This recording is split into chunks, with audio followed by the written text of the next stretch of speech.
On behalf of the organizing committee of the Progressive Forum, under the title Joining Forces for Another Europe, we'd like to thank you for your presence here this evening. But we'd also like to thank you for your presence throughout the proceedings of this forum that started yesterday. I shall start with certain statistics. The housekeeping elements to the conference, as they say in international conferences, and the 4 panels, with this one being the 4th one. So in the 4th panels of the forum, we heard presentations from 20 speakers. Something that we need to correct in future meetings of ours in the next month is that out of these 20 people, 14 were men and a mere 6 were women. We need to call a spade in order to correct certain things. And let us say that on the level of representatives of parties and think tanks from the 3 progressive political families, according to statistics, we had 8 speakers, men and women, from parties and think tanks of the European left, 4 speakers, men and women, from parties and think tanks of the European Greens, and 8 speakers, men and women, from the socialist field and think tanks that pertain to parties of European socialists. This regards figures and statistics. I'll make a brief political introduction that will drive us to the final discussion. Kostas Vouzinas opened the discussion for today's forum, and he talked to us about birthdays, he talked to us about a divorce, and he also talked to us about a deviant child. By birthday, he made reference to the 60th anniversary of the European Union celebrated last year in Rome, in an atmosphere of splendor. The divorce is Brexit, and the deviant child is the nightmare emergence not only of far-right ideas but also parties in a number of European countries. These dimensions define the political discussion inevitably on a European level today, 14 months before the crucial European elections of May 2019. All these phenomena, that is, the fact that the idea of European unification subsided precisely because of the prevalence of the neoliberal model throughout the previous years that hid behind the glamorous birthday of the European Union, the vote of the citizens of the United Kingdom that brought about the Brexit divorce, and the unprecedented negotiations in progress for something that most of us couldn't have conceived, and the emergence of the far right, do not constitute surprising phenomena. As Menelaos Givalos said, they constitute the fruit of a long-held political crisis and crisis of democracy in Europe that went hand in hand with the financial and social crisis of the last 8 years, but also preceded those crises.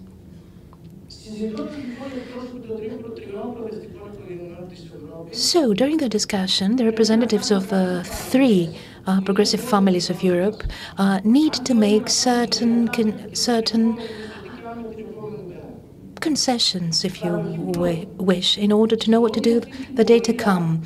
We must accept the fact that throughout the course of denudation of the European dream, unfortunately, the greatest part of European social democracy was incorporated in the neoliberal orthodoxy paradigm. This was at first disastrous for the social majorities of the European countries, but finally, in the years of the recession, it proved to be self-destructive for a very important share of social democratic parties, as it was shown following a number of elections that started in Greece and went on in many other European countries. Unfortunately, many a time our friends from the European Greens, being incapable of breaking free from their own delineation, according to which they neither pertained to the left or the right, did not avoid the coexistence with conservative forces and national governments. In the European Parliament, they shared a certain course, which unfortunately has brought about a decline in this domain as well. And unfortunately, our space, the European left, transcending the identity crisis that came about after the collapse of the socialist bloc, has not been able, at least on terms of hegemony and majority in Europe, has not been able to successfully address more people and therefore enrich its traditional target, failing to express strategically the concerns of the lower classes strata, and sometimes it got self-limited in agendas or contradictions that regarded a few people, and these people came from the medium to low income brackets. Through the discussion of these 2 days and following what's been happening throughout the last period, we have come to commonly acknowledge a risk. As I said, in 14 months from now, we'll have European elections. In the discussions we've been having among ourselves, all of us from the three families have ascertained a very visible, imminent political danger. The basic political opponent in the course towards the Euro elections, and in view of the high likelihood of negotiations completion, and 2 months before the European elections, the Brexit, the full Brexit, with the repercussions you understand, we have ahead of us the visible risk of having a monopoly of the political competition on one hand, focusing on the people who don't want to change anything or superficially want to change something. And there, of course, we meet the side of the European Conservatives, the European Popular Party, Mrs. Merkel's side, Madame Merkel's side, and with the political nuances, the Macron side. That is the plan to construct a new metapolitical liberal pole that Mr. Macron has been aspiring to create. So, on one pole we'll have these forces, and on the other hand, we'll have the European peoples faced with the emergence of a monster. Walter Bayer, and his analysis made also this morning, pointed out through the studies of the Transform Institute, pointed out the imminent risk of the parliamentary group of the far right after May 2019 in the European elections to become a regulating player in what concerns the number of seats they'll win in the European Parliament.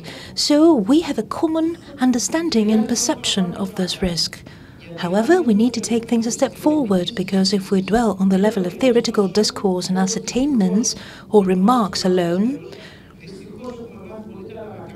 which is something that we people of the left have unfortunately grown accustomed to doing for many years, will live to see this nightmare and the risk for all European peoples. So we're looking for the two variables to unity.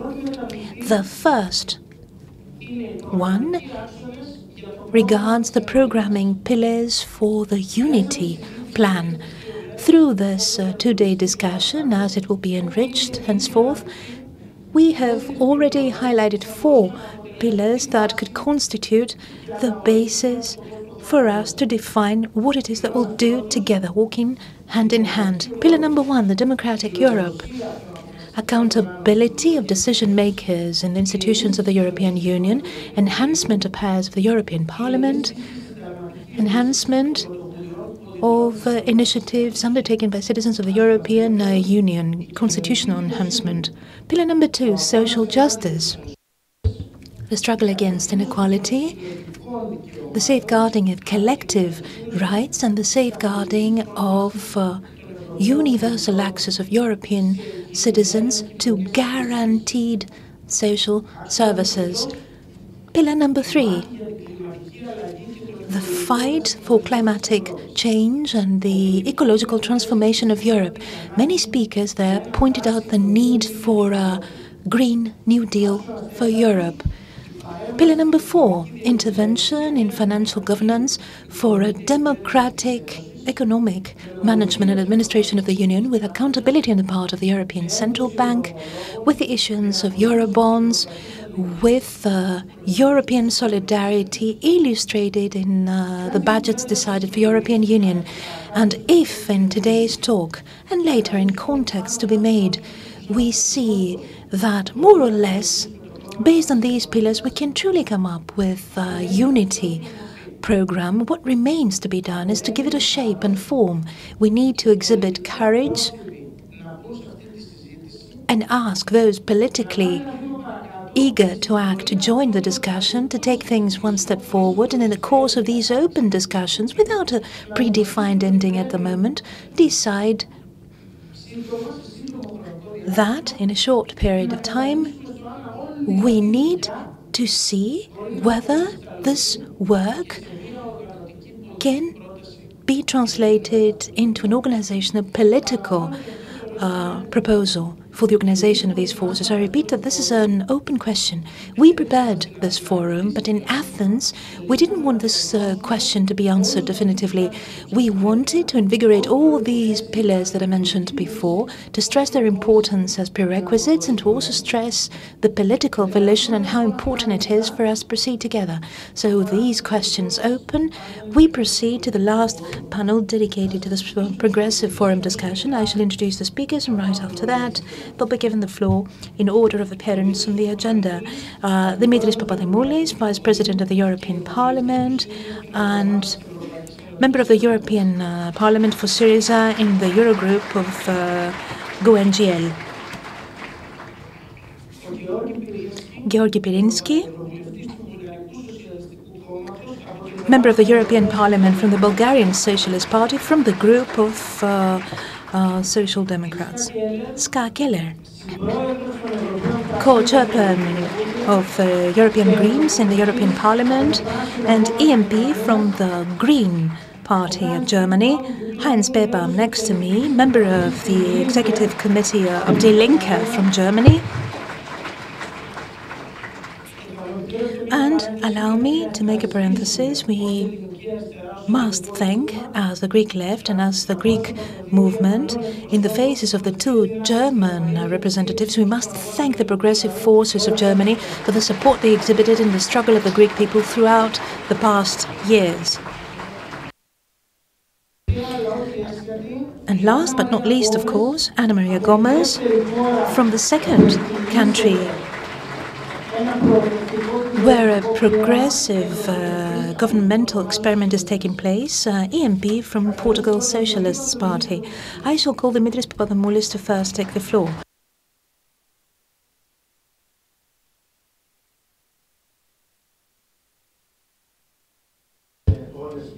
Good evening to all of you. This is the last roundtable discussion of dialogue that lasted for hours. Already we heard very important things stressed, which explain the difficulties that we see, which describe the intensity of inequalities, which describe the risks induced by an ever-increasing geopolitical instability on the planet, describing the risks for the entire planet emanating from the evolving climate changes that explain with data, with tables and figures that despite the crisis that the neoliberal model triggered 10 years ago, 10 years after that, the neoliberal model remains prevalent. The regulations and adjustments that even neoliberals promised back then have been forgotten because they said that they were going to put limits to the casino capitalism situation. And even though we have the failure of neoliberal recipes, neoliberalism has been ruling the planet, rules Europe, which is the most advanced place in terms of rule of law, democratic freedoms, the most advanced part of the planet.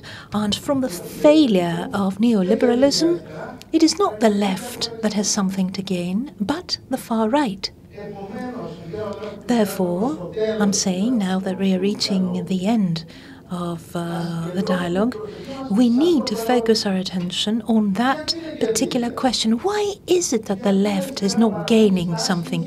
Why is it that the left has been stagnant or losing, for all intents and purposes? Here at this roundtable discussion and in the previous ones, we have representatives from three political families that represent historic currents and trends of this multifaceted and multi-sided left: social democracy, Greens, united European left. I think that we must come to terms with our deficiencies, with our incapacities, and start with an ascertainment. None of the three currents alone can tackle challenges. All of us may be able to succeed in the end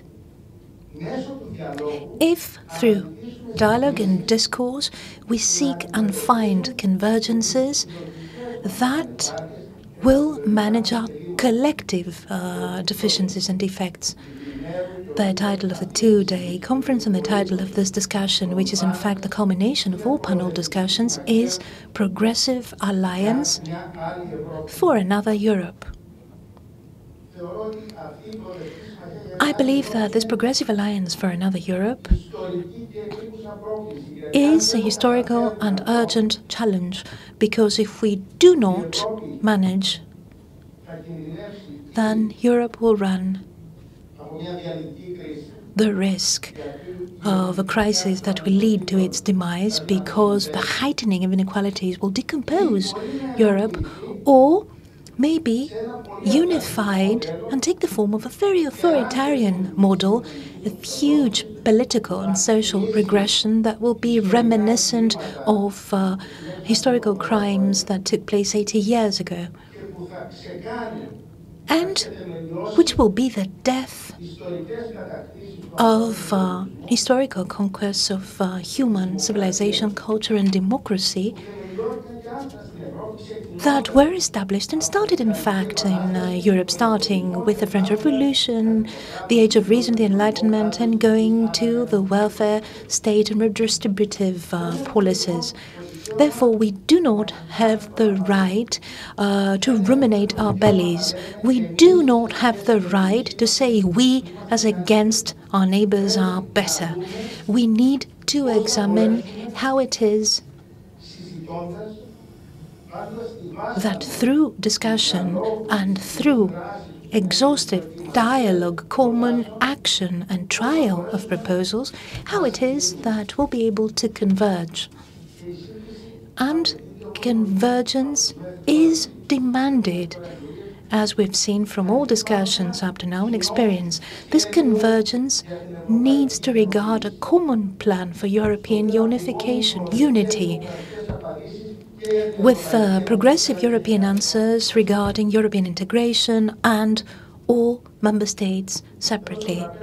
Here at the round table, we have several members of the European Parliament taking part in one way or another in dialogues and initiatives that have been developed by the Progressive Caucus, the Progressive Alliance, for about 3 years, the past 3 years. And I'd like to say a few things about this experience. Pertaining to three political families, we have seen and noticed that we have a common or similar approach on many items. We are concerned about the same things, we propose the same solutions, we vote for the same proposals in Parliament. We struggle to see to it that other ones that we regard as negative are not accepted, and that's how we had the idea of discussing amongst ourselves. We said, why not discuss? And we created this structure, we organized common events, and through this procedure we started expanding this convergence and this osmosis. And we said, at a given moment in time, let us try to see how we can involve more people. Let's not have it constitute an elitist example encompassing only EMPs. Let's see how it is that our parties, our political organizations, citizens, society will speak about all. the things that we talk about. Because in all honesty, positive practices and experience that follows something measurable, something that can be translated into practice, concerns only few cases. In fact, we have the case of Greece with the Tsipras administration, we have Portugal with the Costa government, and without being governing party, Corbyn with the Labour Party, who's been making a progressive turn, but in the midst of the Great Britain, which is ready to leave the European Union, having expressed its will vis-à-vis this crisis. And it's important for us to see how it is that we can capitalize on these positive experiences and synthesize them. What are the proposals we can agree on? Many things were heard. I wouldn't like to reiterate. Suffice it to say that some of the big bets that call for synthesis regard community budget, the new multi-annual fiscal framework. Neoliberals and the representatives of the wealthy northern governments talk about the European Union doing the same things or even more things with less money. Is it feasible, or should we reinforce community budget with new own resources, with increase of participation of member states in the common coffer, so that we don't see damage done to agricultural policy, but on the contrary, see benefits to it, to increase or double funds for the young? For example, talking about the initiative for employment creation among the young, or Erasmus plans, or research and innovation through projects like Horizon 2020. Tax reform. Data show that multinational companies threw a major party in the past few years. In the last 10 years, in fact, multinational companies have been paying with different tricks far fewer taxes than they paid in 2008 by employing all tricks you can understand. And this means that the rest of people, salaried people, pensioners, SMEs, bear the brunt. Social state, because the deficit of the budget, be it national or community, right-wing governments translate into cutbacks for social state. But for us to have a tax reform, we cannot go back to solutions of the state-nation return to entrenchment.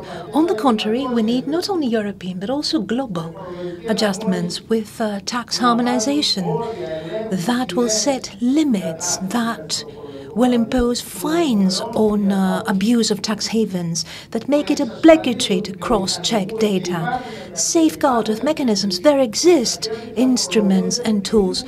So we need to see to it that profits be taxed where they are produced, not enhance triangular transactions and make everything disappear. And as a result, we see huge multinational companies paying a tax lower than 1%, while an SME pays 30 times as much. Climatic change, can we manage it on a lower scale than that of the planet? We need a Europe that will be pioneering,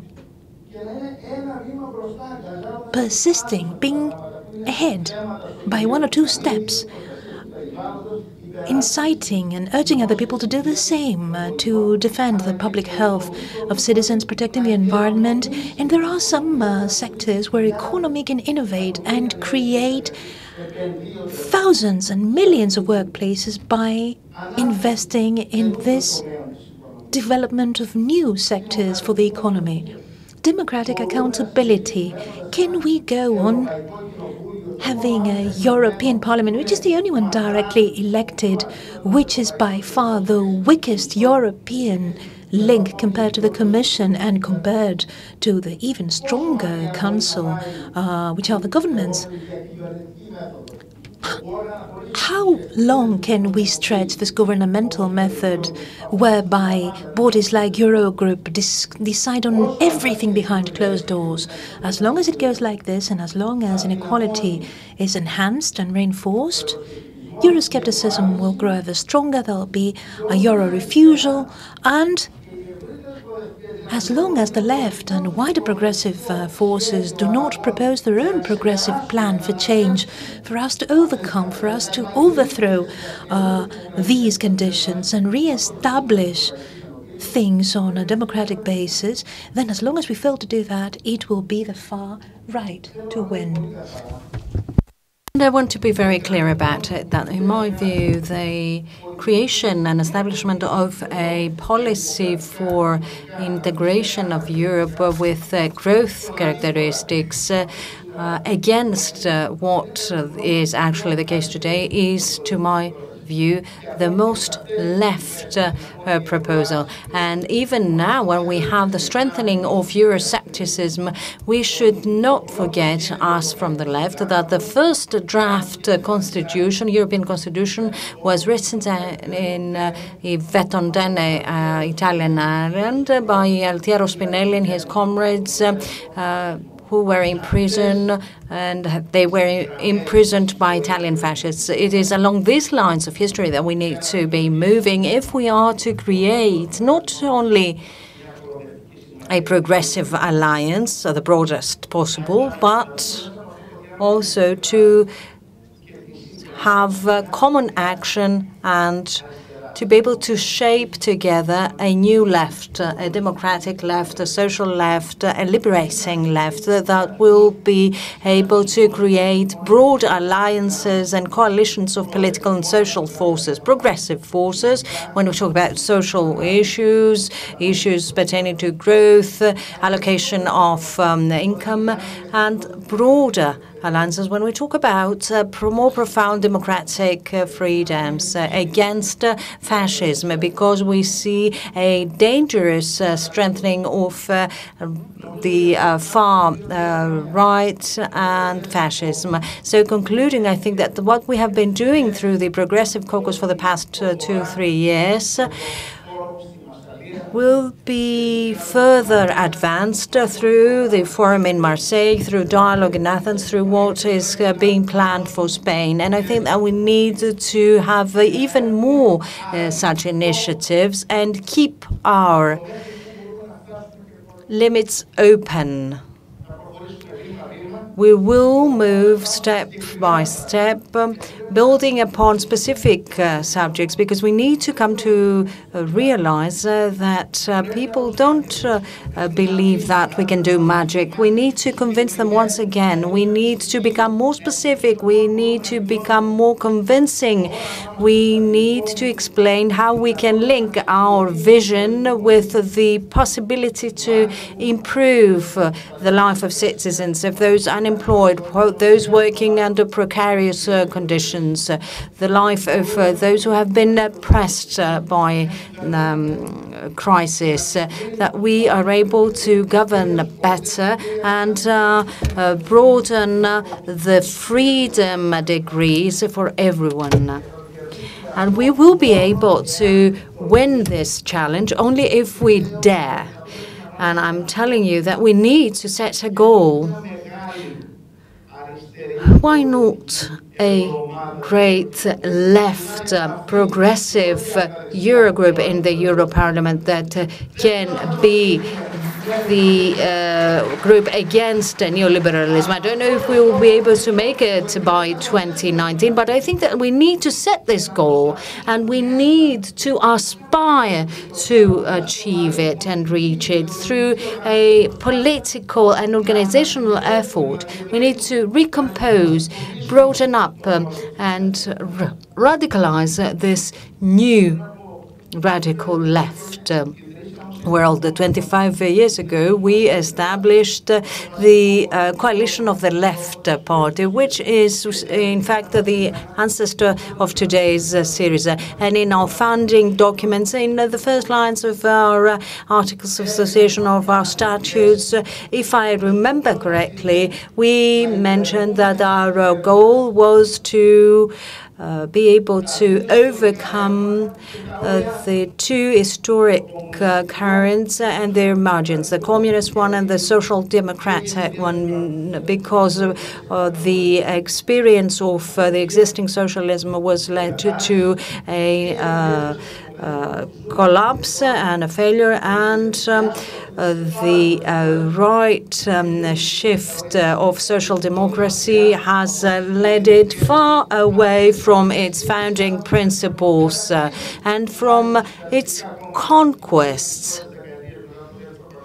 The conquests that we had seen in the first decades after World War II in Europe. So, dear comrades, to cut a long story short, we need to continue, go deeper with the effort. We need to speed up things and dare to do things. If we do that, we'll be writing history. Thank you.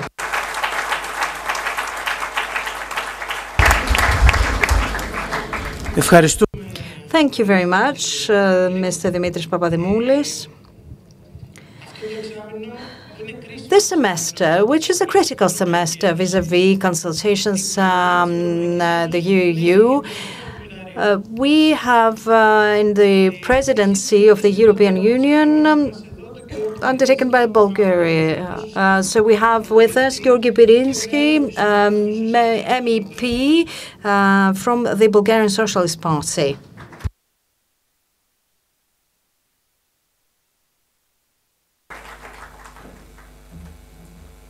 Good evening, ladies and gentlemen, friends, comrades.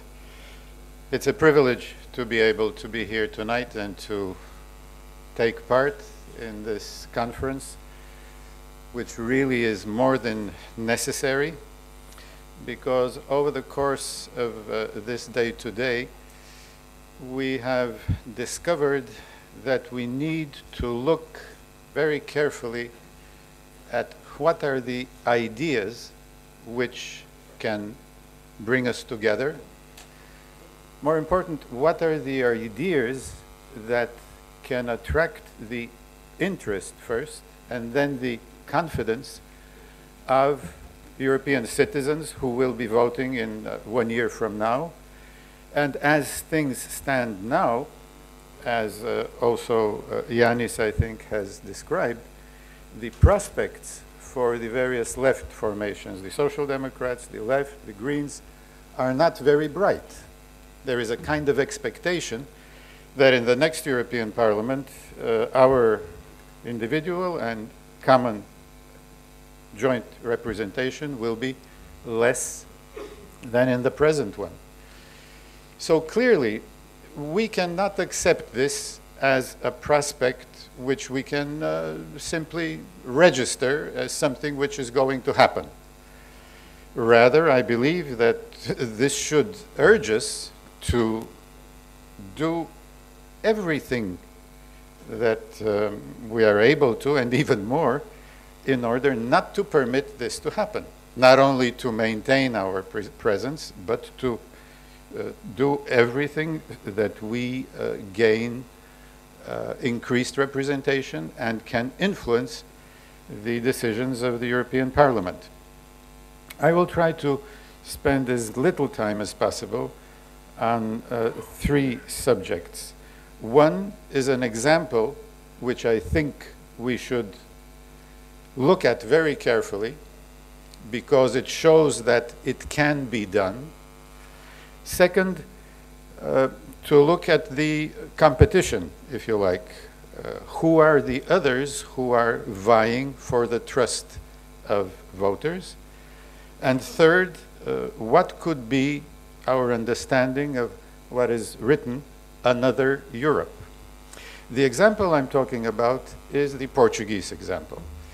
And I'd like to share with you, last Wednesday in the European Parliament, there was an extremely interesting, important event. And that was the presentation by Prime Minister Costa of what Portugal has achieved, his government, his coalition, and what his vision for a different Europe is.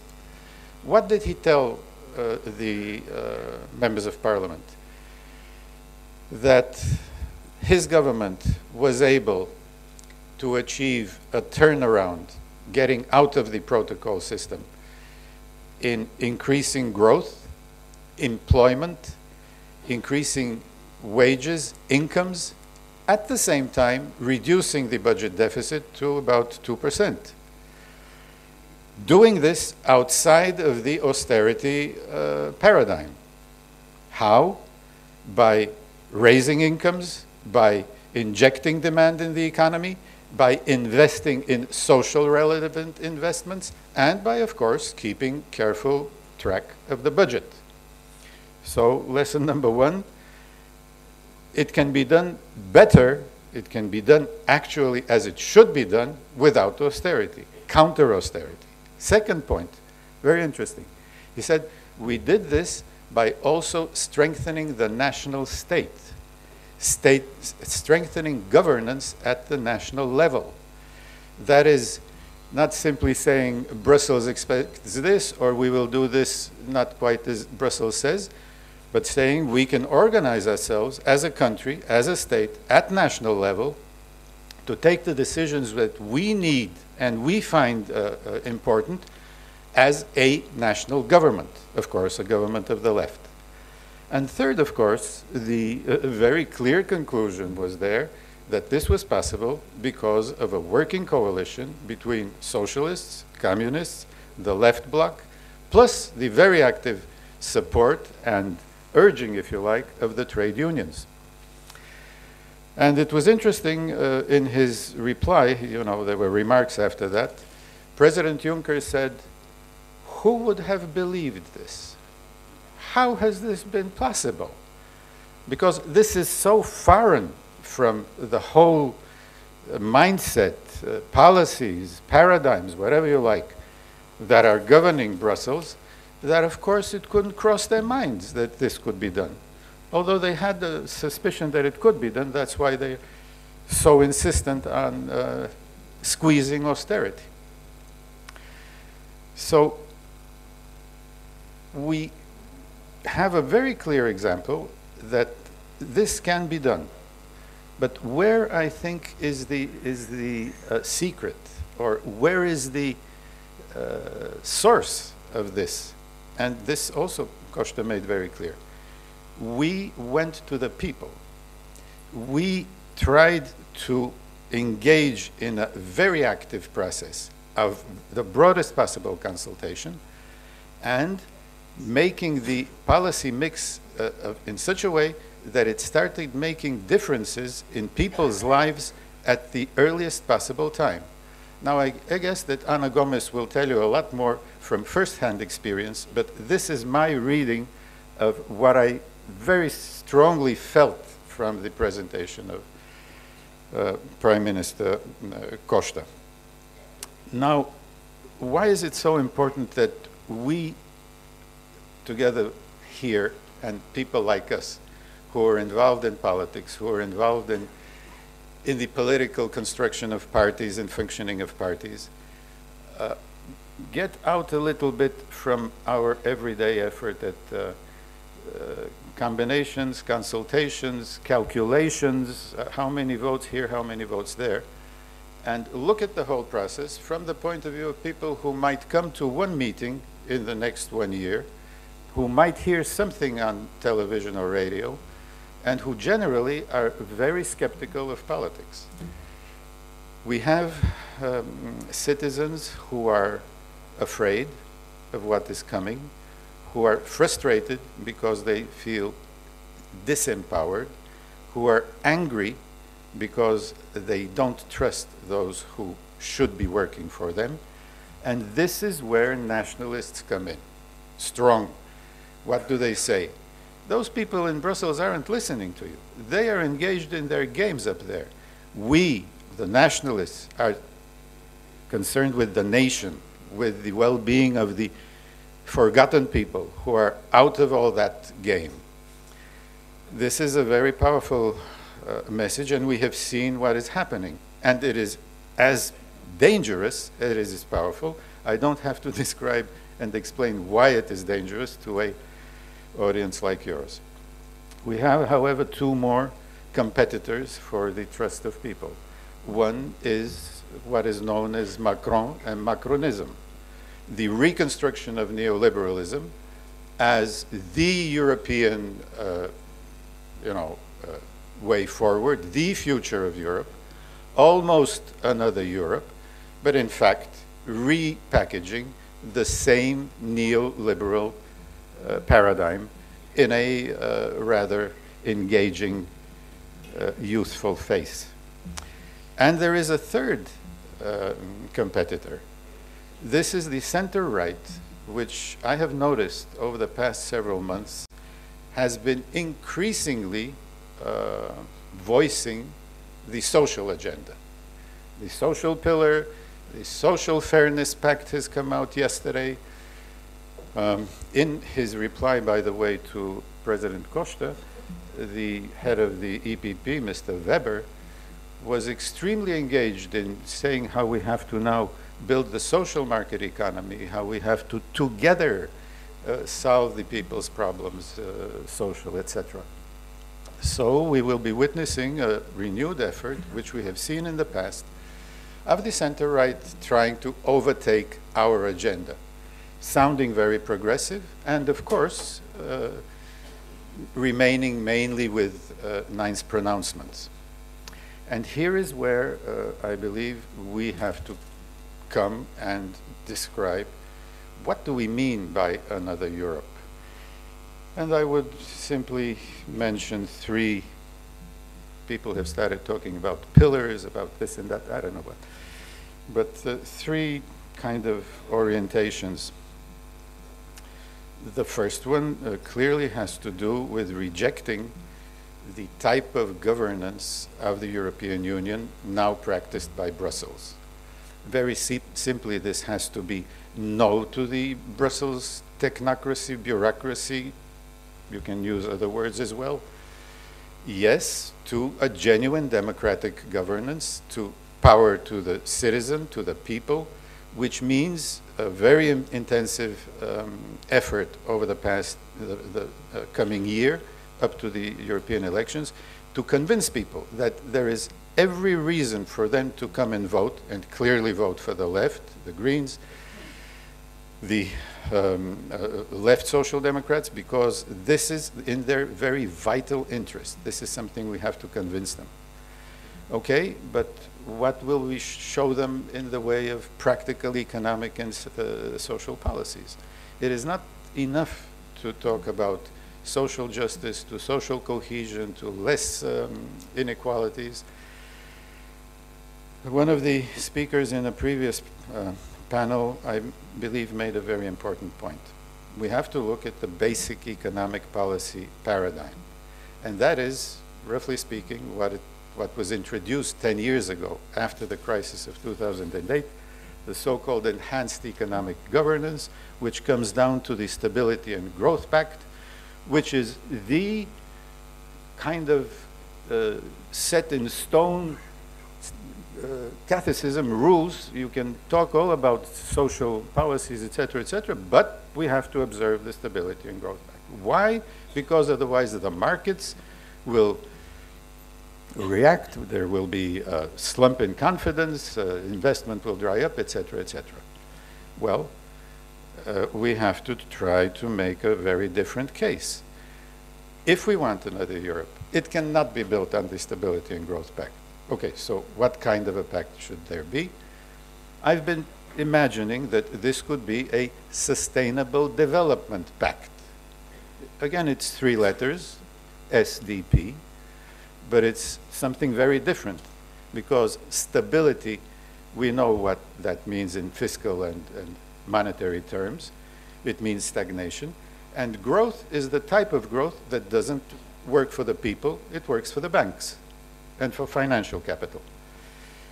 While a Sustainable Development Pact is a very different set of ideas, principles, and practices, where you can make the case precisely for a sustainable Europe, because everybody feels that Europe is really in a very shifty position, and development in the sense of really working for the people.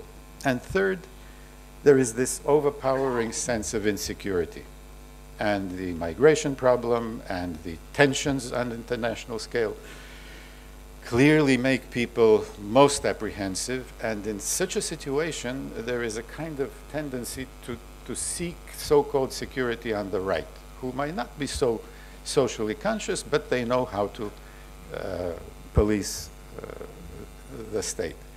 We have to make the case for security and solidarity. Security in building societies that are not fragmented by what is the market doing, but thanks to a purposeful, political, determined policy, bringing people together, bringing communities together, and of course, making it possible for member states to start working more closely. I will conclude with several words about Bulgaria. You know, Bulgaria and Eastern European countries lived through what you have been living through, this memorandum thing for the past 5 years, ever since the early 90s. Ever since the changes, the IMF and the World Bank imposed a most harsh regime of restructuring, structural reforms, and everything else. And you have seen hundreds of thousands of Bulgarians coming and seeking work here in Greece, finding livelihood and being able to sustain their families in bitter competition with difficult experiences. I would like to, by the way, express my deepest recognition and appreciation for the solidarity you have shown to Kostadinka Kuneva, a perfect example of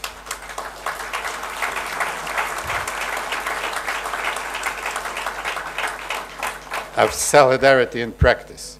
So this is what we have to engage in, of building a very strong set of clear messages to our citizens who are most disturbed, who have a certain hope that maybe the left has something there, but are by far not convinced that we have the answers.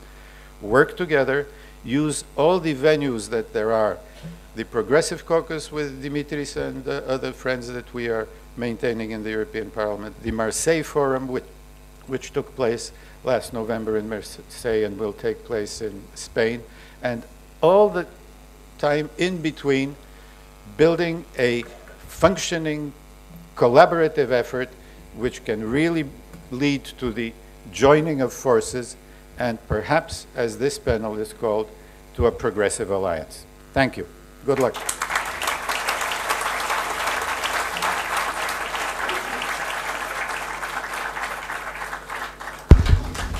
Thank you very much. Ευχαριστούμε πολύ. Thank you very much. We'd like to thank Georgi Pirinski. Now I'll give the floor to Ska Keller, the co-chairperson of the group of the European Greens, EMP of the Greens of Germany, and very frequent visitor and supporter of our country.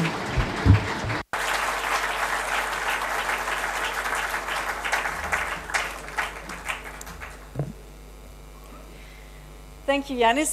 Thank you very much for the invitation. I'm very, very happy to be here again. I remember we had a conference in just the same room discussing also about what we can do jointly against austerity and for democracy was the topic back then, which is basically still the topic that we're working on. And many speakers before me have said that before, we need to really work on that. We have a situation in the European Union which is really far from perfect. We have a lot of problems and well, it has been mentioned before, and we don't want to get into a doomsday mood here, but just to look at some of them, the far right winning really in many countries. Many people see that as an Eastern European problem, but that's not true. If we look at Austria, for example, then that is certainly a very worrying stance. Also in France, the election was maybe not that tight, but that you know, someone from the Front National gets that many votes, it is very worrying. Also, the rule of law is very much in question. I'm looking at corruption happening in many countries and actually worsening and not getting better. We have the whole issue around Poland and Hungary. We had recently 2 journalists being killed. All of that, from my point of view, puts really rule of law as one of the central points in question that we need to discuss in the European Union. We see a racist surge as well, an anti-foreigner, anti-migrant surge that is very difficult to counter, a neoliberal agenda which has been there for many decades now, and which has also, I think, laid the ground for many of these negative developments, and that we should not forget. And also that we see no action against climate change happening in the European Union. Very, very little. The German government has always claimed they're the forerunner, but now they have just said, no, we'll forget about the 2020 goals. So really we see an attack even at the most basic habitat that we have. The planet that we live on is even put into question. So it's really, really not looking so great in Europe from a policy perspective, but also for the state of play of progressive forces. Also, that is not optimal, and a lot of things have been pointed out as well. We don't have, as progressive forces, our own majority in the European Parliament. We can sometimes manage if we find some people here and there who will vote for our ideas, but we don't have an own and stable majority. Also in the Council, the heads of state and government, there's less and less progressive forces there. We have some very good still exceptions, and indeed Mr. Costa was really great in the plenary last week. But it's getting less and less, and it's not like we see that the tide is shifting and that we will get more progressives into government, and this is really worrying.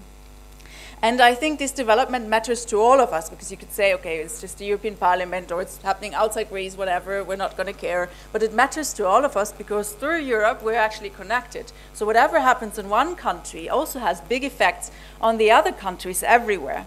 And it, I think, also matters to us as progressive forces, because Europe really is the battleground for progressive policies. It's the battleground for progressive ideas that we want to fight for. The whole notion of solidarity, of social protection, environmental protection, of a strong and peaceful, and mainly, especially peaceful foreign policy, reining in globalization, not leaving everything to the market forces that do whatever they want, whatever is best for their profits.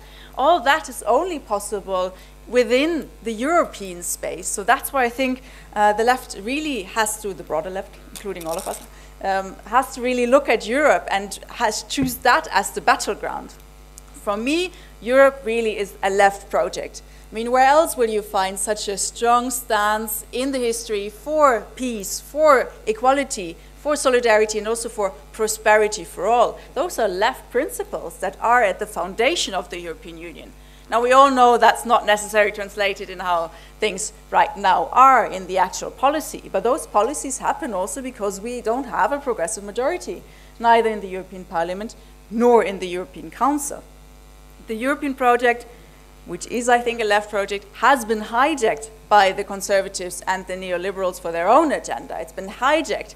And I think what we need to do is we need to win this project back. We need to win Europe back as a progressive, as a left project that serves its citizens.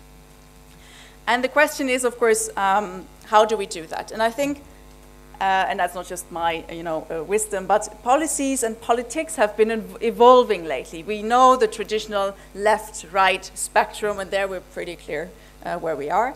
But new axes have been adding up to this political game. I think very important currently is the axis of, are you for the EU or against the EU? And of course, all of us would say, yeah, sure, we're in favor of it, but we have a lot of criticism. But it's much more a question, like the question of how do you stand towards Europe is becoming more and more one of the fundamentals of politics and of policies. And I think it will be very important that we choose our side on that. As Greens, we're standing very strongly on the pro-EU side, and I think we most or all of in all this room. And that, of course, does not mean that we're not in favor of change. Quite the opposite. Because we are in favor of Europe, because of that, we need to change Europe. Because like this, we can develop this project, we can make it better. we can make it serve its original, let's say, purpose. So our idea for change comes also out of this idea and, let's say, love of Europe and the idea of the foundations of Europe. But still, this is a very important struggle where we need to be extremely clear.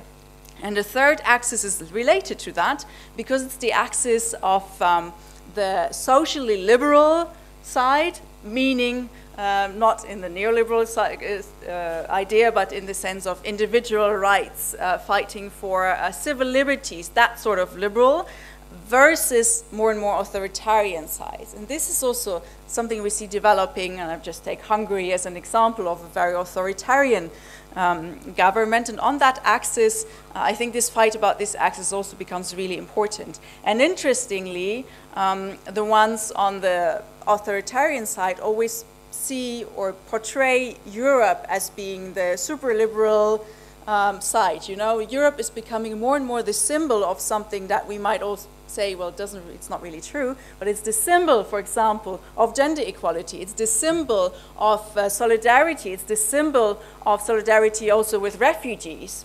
And for the authoritarian side, this is a bad thing.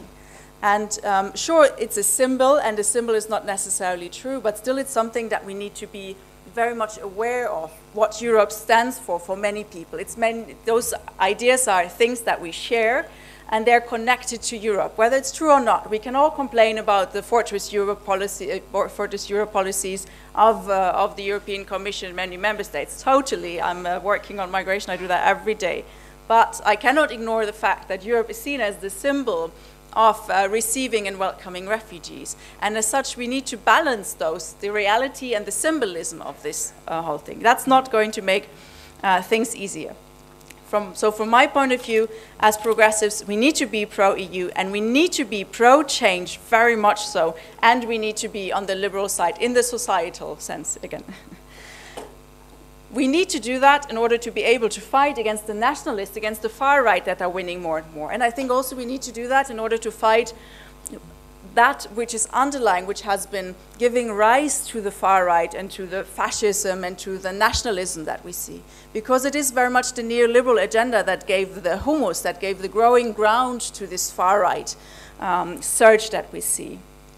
The whole question of social policy has been covered up by the conservatives, and it was the conservatives and not the far right who covered it up with a whole issue of identity and who's with us and who's against us and who's from here and who's a foreigner. So we need to uncover the social policies. We need to say, no, this is not about us against them. This is about social rights. This is about inclusion in a society. This is about equal rights. This will be a tough job because right now we're really much on the defensive, because the conservatives have managed to put us in the defensive corner, but we need to get out of the corner. We need to get back into a fighting position and back into the offensive. And I think in order to get into the offensive, we need to be clear about what do we want, where do we want to go, so that we're not just always talking about the current and even the past position, but where do we need to go? We need to have an idea. We need to have an idea for Greece. We need to have an idea for Germany. We need to have an idea for the European Union, for the future of the European Union. And for me, this idea, this vision of Europe, it's not a super big utopia, it's actually quite important and necessary things we need to do, is, for example, the issue of solidarity. Solidarity inside the European Union, where we already have that in the Lisbon treaties. It should be totally clear. We also need solidarity outside the European Union. We have so many people that are in need of international protection, and right now we expect Lebanon or Jordan to do more for refugees than we are ourselves able in our 28 currently still member states to do. That is totally unacceptable. We need to fight for the prosperity for all idea, for the quality of life of all people who live in Europe. We need to start back the idea of the peace project of Europe, creating peace inside, but also aiming for peace outside. And we need to get real about protecting the climate, because we only have one planet. And we need to stick to our international commitments as well on the climate, because as progressive forces, we are internationalists and we're for equality. And we all know that the environmental question is very much a social question. It's still the poor people who are suffering most from air pollution, and it's globally the poorest people who are affected most by climate change. So this is something that must be very much at the heart of every progressive force. And we need to urgently phase out of fossil fuels as fast as we can, and that doesn't mean that we do it, whatever, in 40 years or so. We need to do it now in order to have a future for us and for our children, because it's really high time. And we need to also look into the rule of law, as I said already before. I think this is another of the pillars that Yiannis mentioned earlier about progressive policies. And let's not forget freedoms and individual rights, because they are very much under attack right now in many EU member states. That's the Europe I want. I hope and I'm confident that you share this vision. And of course, the next European Parliament will be extremely crucial in reaching any of this. And I said in the beginning that things are difficult, and we have heard a lot about difficult things, but I would also say that there is a lot of hope. We're seeing how the political arena in Europe is changing. And change does not have to mean that it's going to be bad. Change can also mean that there is enough movement for creating a good outcome. There's more and more people who are really politicized, who are going on the streets. They are going on the street against corruption in Romania, for example, for a national park in Bulgaria. They're going in the street also, if we look to the US, for women's rights, for example. We can see so many local movements that we can address. We can go to them. We say, yes, we're on your side. We're fighting with you. I also think that climate issues, but also social things, are more and more on the top of the agenda. So we need to use that, but we also need to make good proposals that are actually attractive for people's personal lives. And we have indeed the urge for change, very much so. So I would actually like to propose something fairly concrete, and maybe it's too concrete in our EP bubble, but I think that in the European Parliament, we are already doing this cooperation that we're talking about here on the day-to-day basis. This is how we work, and this is how we function.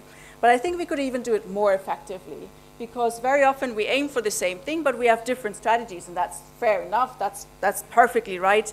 But if we would coordinate these different strategies, I think we could actually achieve more sometimes. So I think we should try to do that with the progressive caucus that we have in the European Parliament and elsewhere. And also, as different parties, we often can reach into very different groups.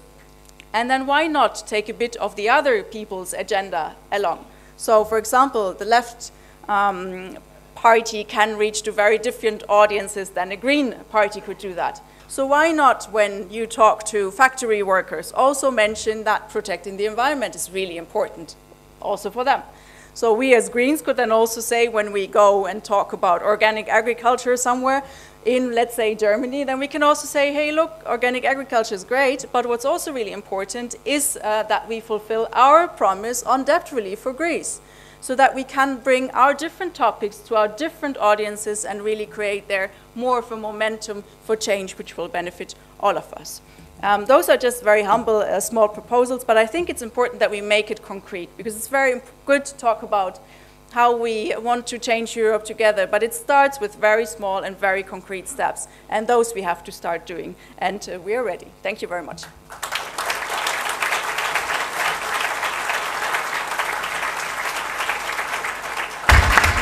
Thank you very much. Ευχαριστούμε πολύ τη Keller. Thank you very much, Keller. And from one progressive political pillar of Germany, we will move to the other one, to the Linke, the left. Heinz. He is head of international affairs of our brotherly party in Germany.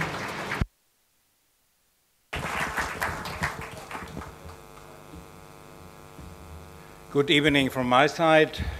Thank you very much for organizing this conference, which I see as an important part of a process we started last year with the Forum of Marseille. We will continue it with another European forum this year in November in Spain.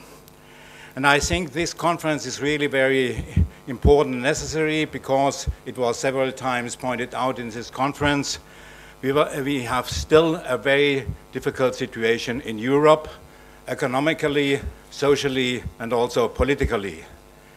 Yes, we can say that we have a certain recovery of the economy in the European Union, but we are far away from a sustainable development we need. And a recovery shown by economic figures, and it was explained very excellently by our comrade from Sinn Féin this afternoon. And a recovery shown by economic figures doesn't mean always a recovery in real terms concerning the working and the living conditions of the people. We have still a lot of problems. We have ecological problems mentioned in this conference several times. For example, the climate change.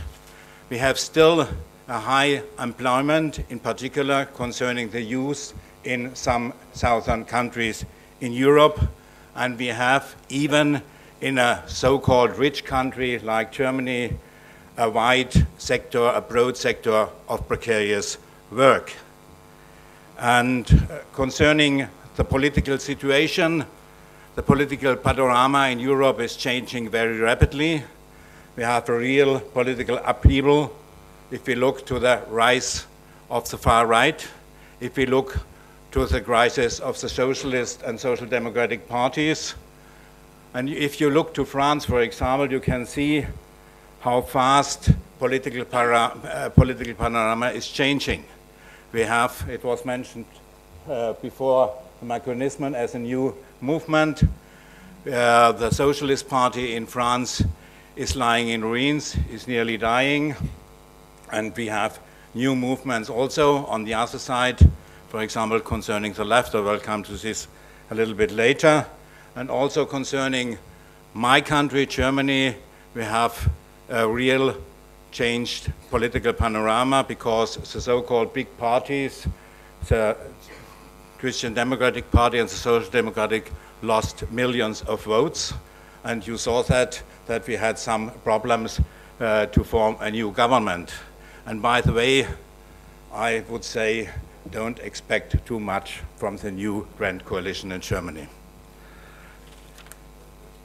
But for us, for the left, I think the most challenging development is the rise of the far right in a lot of European countries.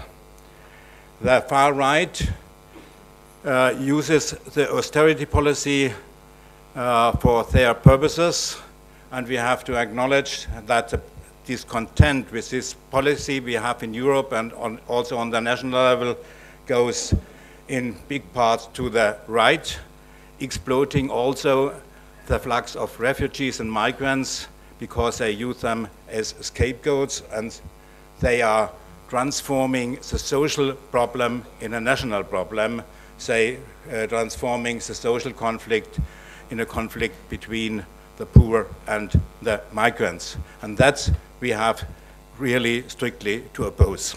And therefore, I think it's really very important to have together the progressive, leftist and ecologic forces, as we did for the first time last year in Marseille, because we, the left, have to be the counterpart to the far right, and we have to fight for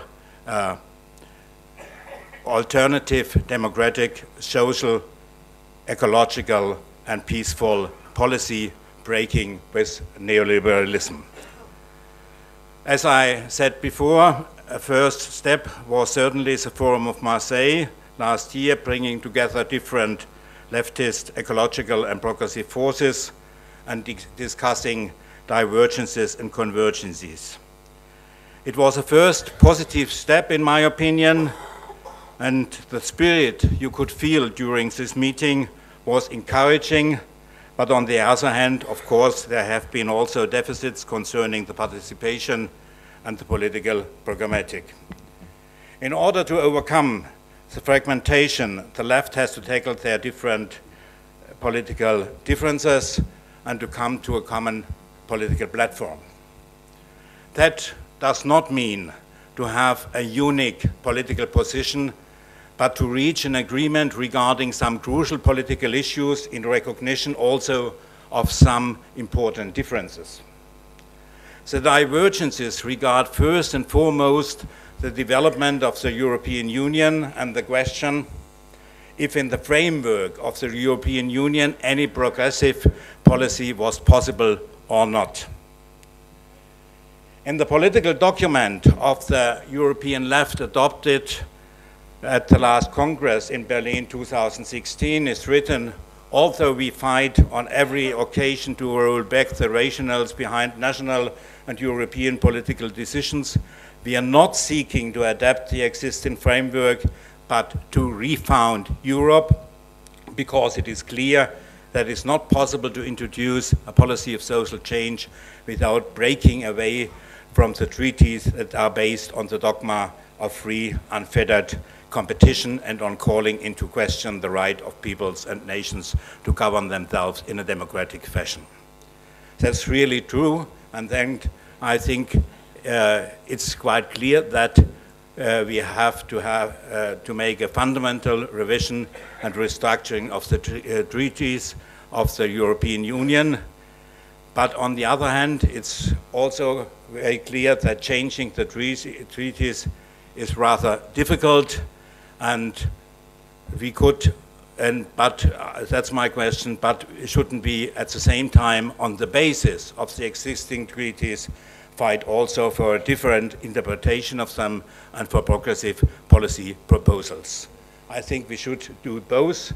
In a short term, we have to look for alternative proposals construct a social Europe on the existing basis, but in the long run, I think there is no alternative to a fundamental revision of the treaties of the European Union. One of the most discussed issues is a common currency.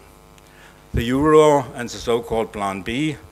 It was proposed by Jean-Luc Mélenchon some years ago, and after that there have been several conferences about Plan B, and I think it became also an important platform for the debate about European policy.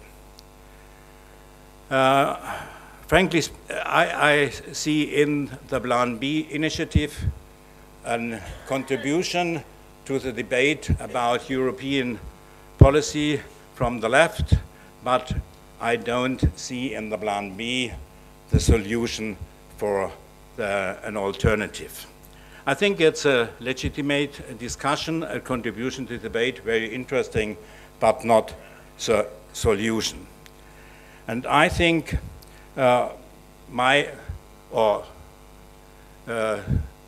personal opinion concerning Plan B and the exit strategy, recovering competitiveness by a devaluation of the own currency, these advantages are overestimated, and the risks and the disadvantages, that is to say, increase in the price for imports, speculation of the financial market against the national currency, and so they are underestimated.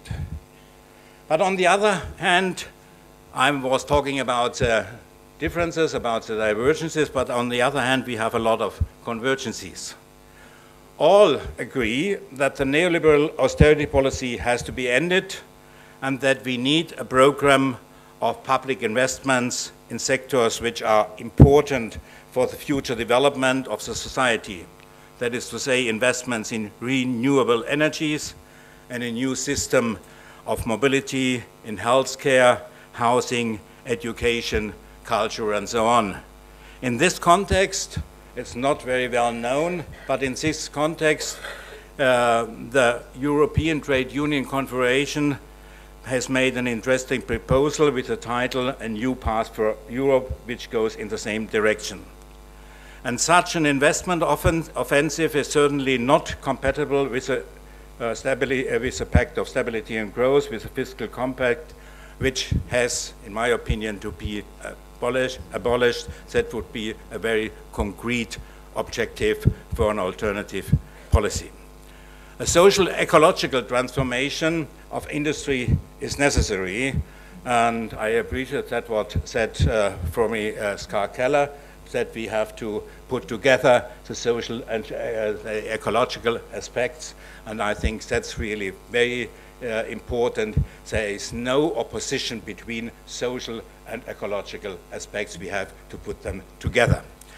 And I think It's also a joint position that the role of the European Central Bank should be revised towards more responsibility for economic development and for employment in particular.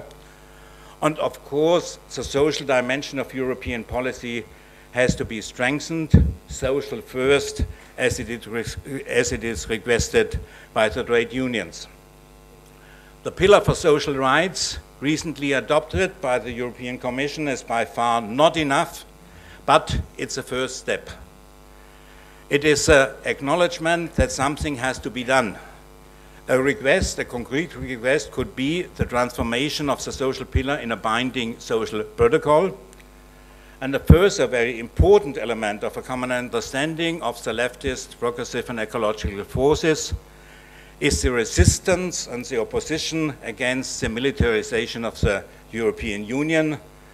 The party of the European left opposes the further militarization of the European Union, foreign policy, and the involvement of the European countries' military forces in external operations.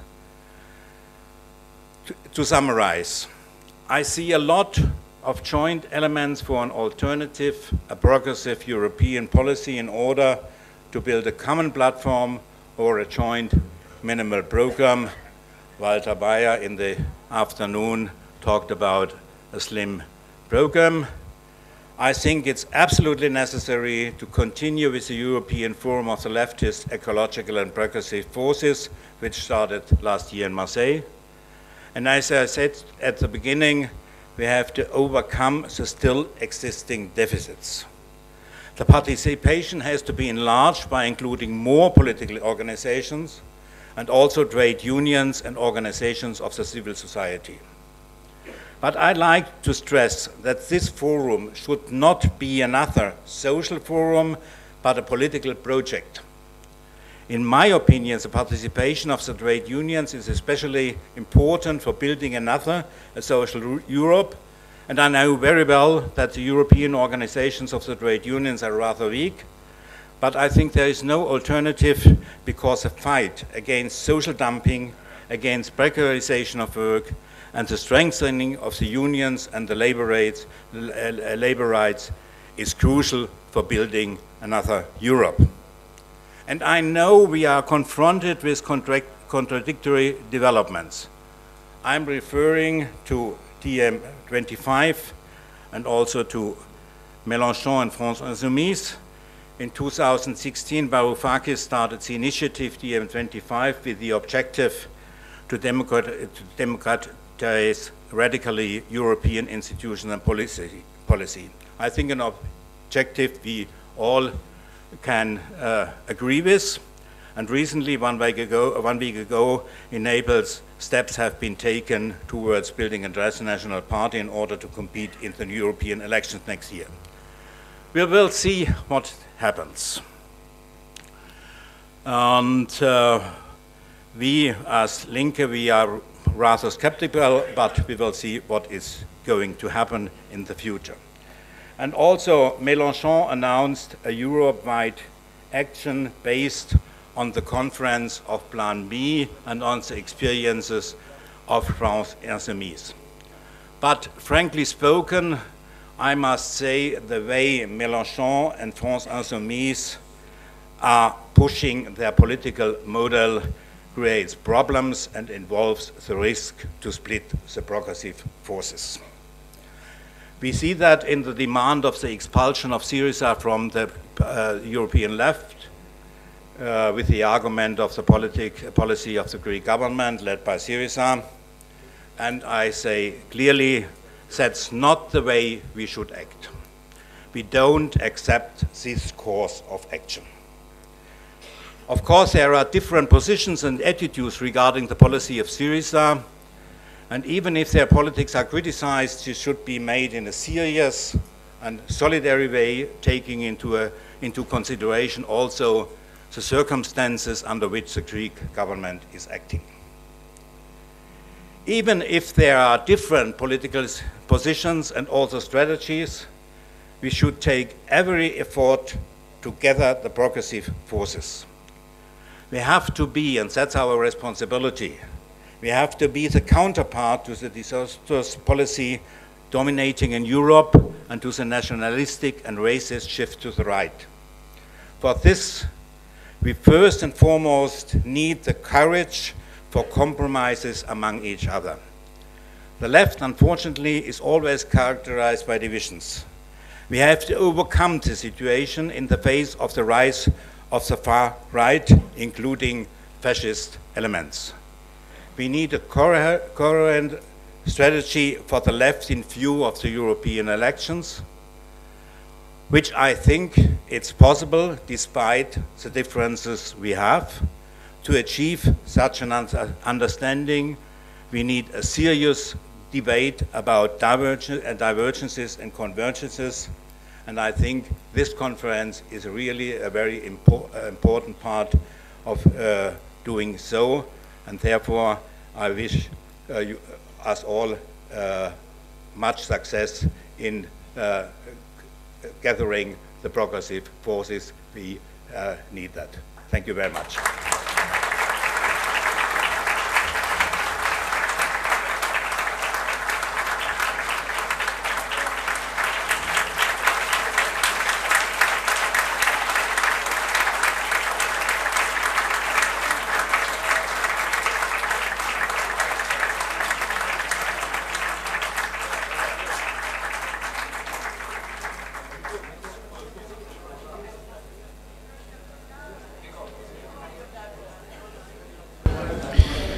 Προτού συνεχίσουμε. Well, before we go on, I'd like to ask whoever's standing at the back to take a seat. We must have some empty seats. It's not very nice of people to be standing about. Journalists need to take their time. Να ευχηθούμε και χρόνια πολλά στο... Many happy returns of the day to our comrade Alexis.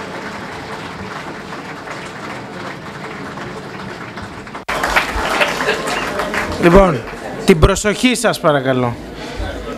If I may have your attention, please.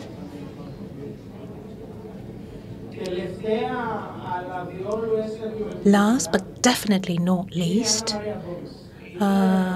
speaker for this session is Ana Maria Gomes, who's an MP of the Portuguese Socialists. He comes from the Socialists and Democrats group of the European Parliament, and definitely it's very interesting for us to hear her because she comes from the second country of the European South, where we have in progress a progressive government experiment, and I think that her presentation will be highly interesting.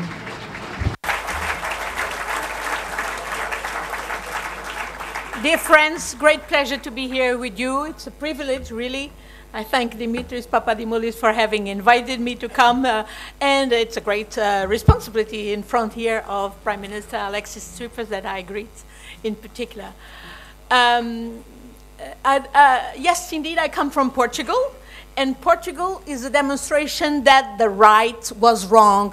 There was alternative. They were wrong. They were preaching that Tina was a fake.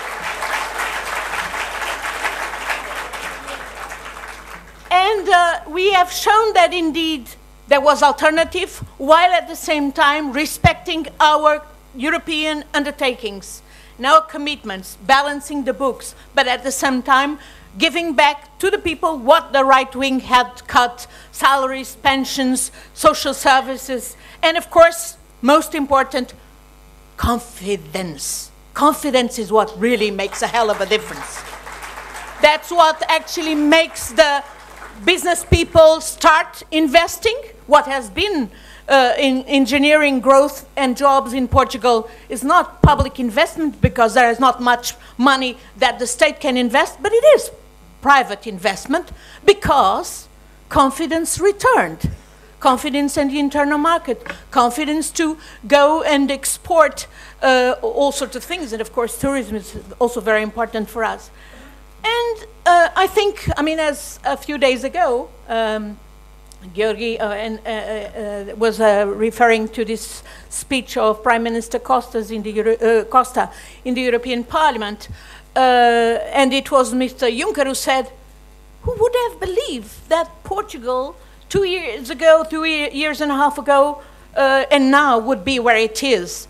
But yes, we proved this was true, this was possible.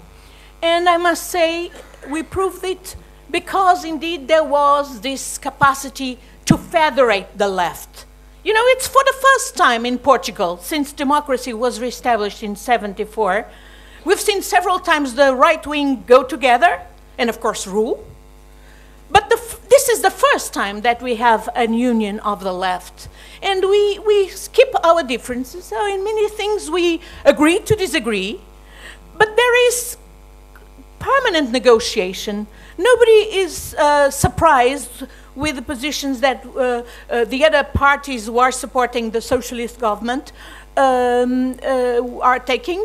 And this openness to dialogue with everybody, of course, first and foremost with the partners that are supporting us from the left in the parliament. But as well, the openness to be open, reaching out to all, it's what really explains the success of the political process in Portugal.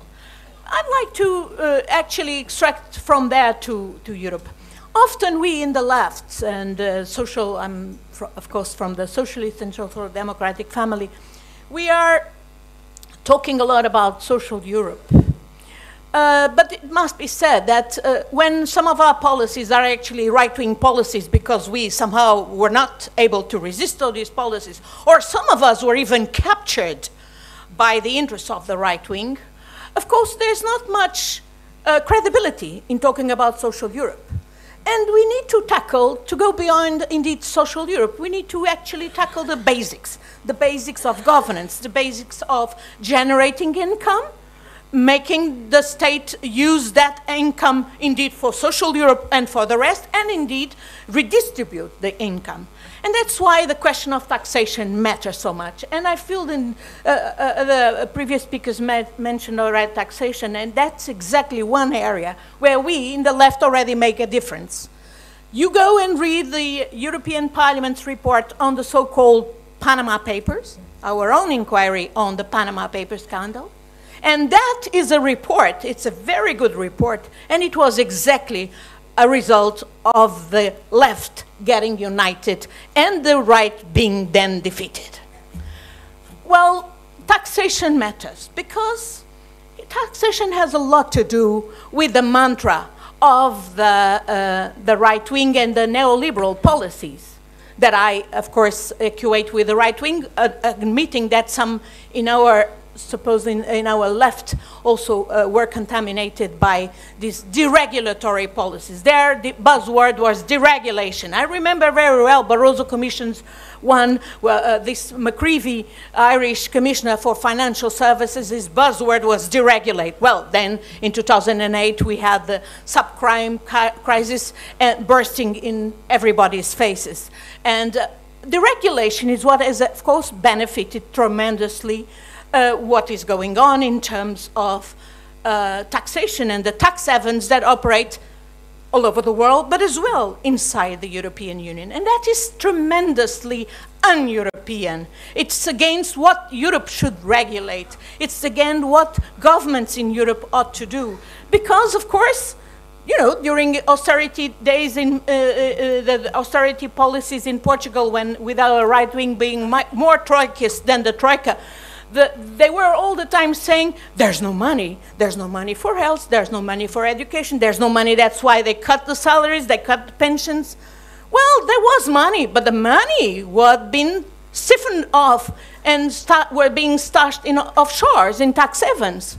So this is a crucial question for indeed having our governments, but as well Europe, indeed tackle the matter. This has fueled insecurity. Because, of course, if there's no money for these basic things, no jobs, no fairness, the sense of fairness.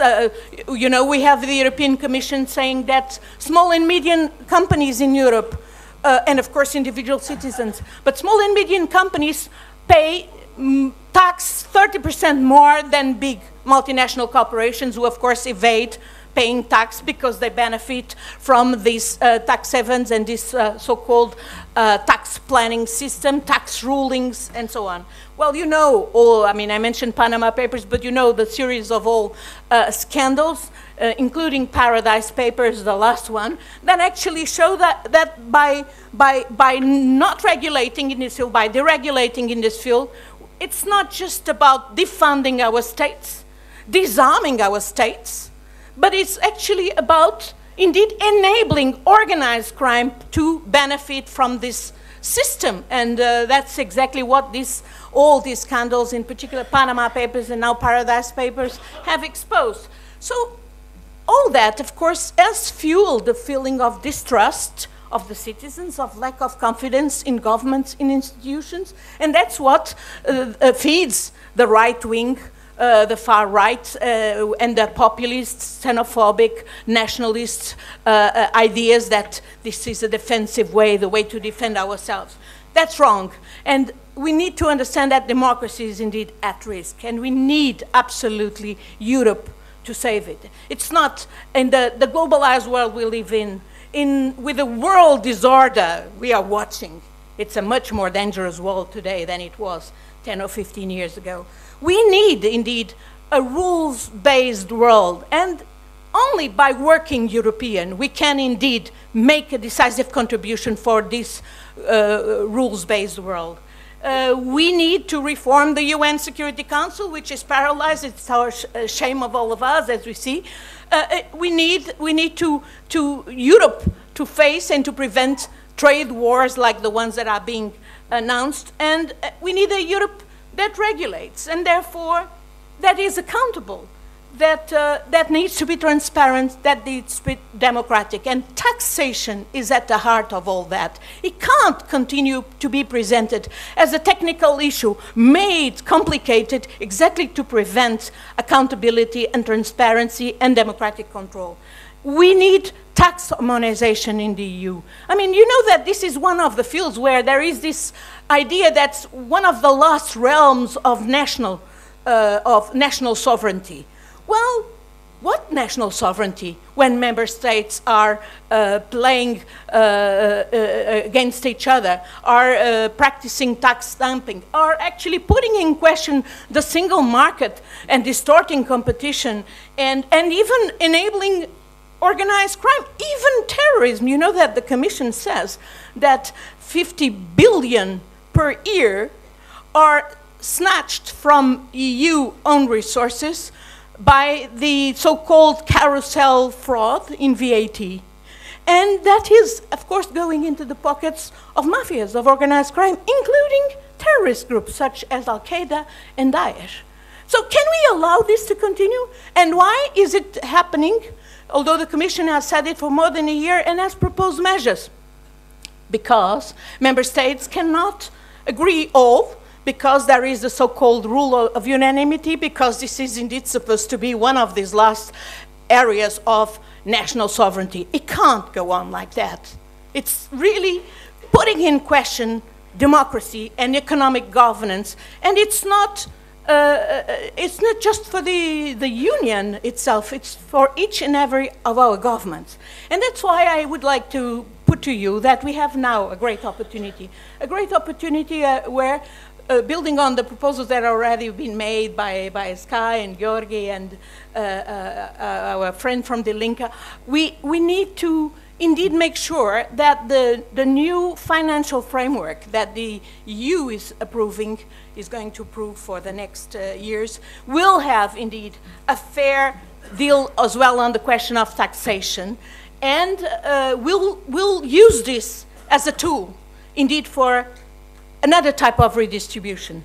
Prime Minister Antonio Costa, in that speech in the European Parliament, actually proposed what he has already proposed as well in the Council, that there would be 3 new taxes at the European level that, in my opinion, could also be shared in terms of the income for national states, which would be a tax on financial transactions, a tax for the green economy, so on companies polluting, and a tax on the digital economy, these digital platforms. It's not about imposing new taxes on citizens.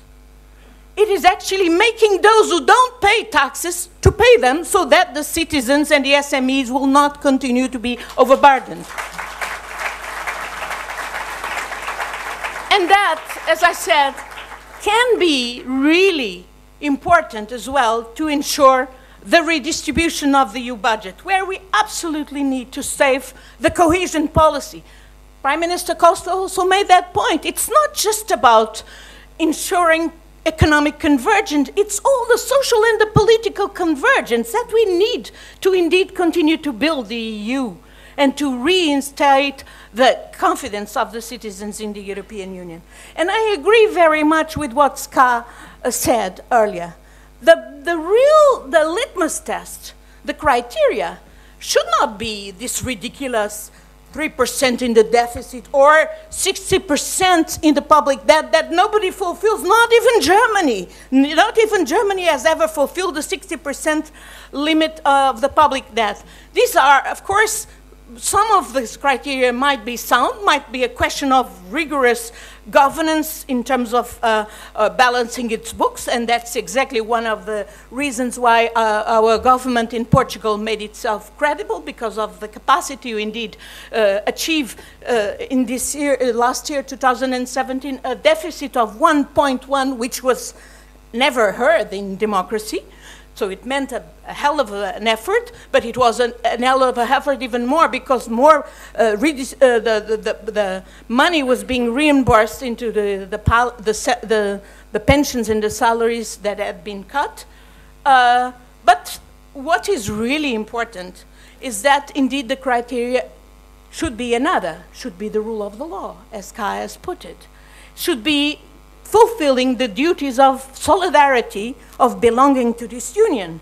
And that's where we cannot continue to accept that countries like Poland are putting in question the rule of the law, or Hungary, where they talk, even Orban talks about illiberal democracy, which is, of course, the negation of democracy. It's an oxymoron. It's simply not there. Or situations where we see even journalists being killed because there is capture of the political establishment and their investigative work exposing these links of capture as what is at the basis of their assassinations, like we see in Malta or we see in Slovakia. So yes, rule of law, solidarity ought to be the determining factors in the distribution, the redistribution of funds, namely the funds that are going to come as own resources, additional own resources for the European Union, eventually as a result, I hope, of new taxation. And of course, nothing can work if there won't be increased accountability, increased transparency, increased democratic scrutiny. That's where the European Parliament and national parliaments can make a hell of a difference. That's where we all in the left, indeed, we need to join forces. We can do it. We have shown it. We show that in Portugal. We've shown that in the European Parliament with this Panama Papers report and many other things so crucial. So, my dear friends, let's indeed join forces for a progressive Europe. We need Europe, absolutely. But we need a Europe that is changed, that is reformed, and nobody but the left can do it, not the right wing. We can do it. Let's do it. Thank you.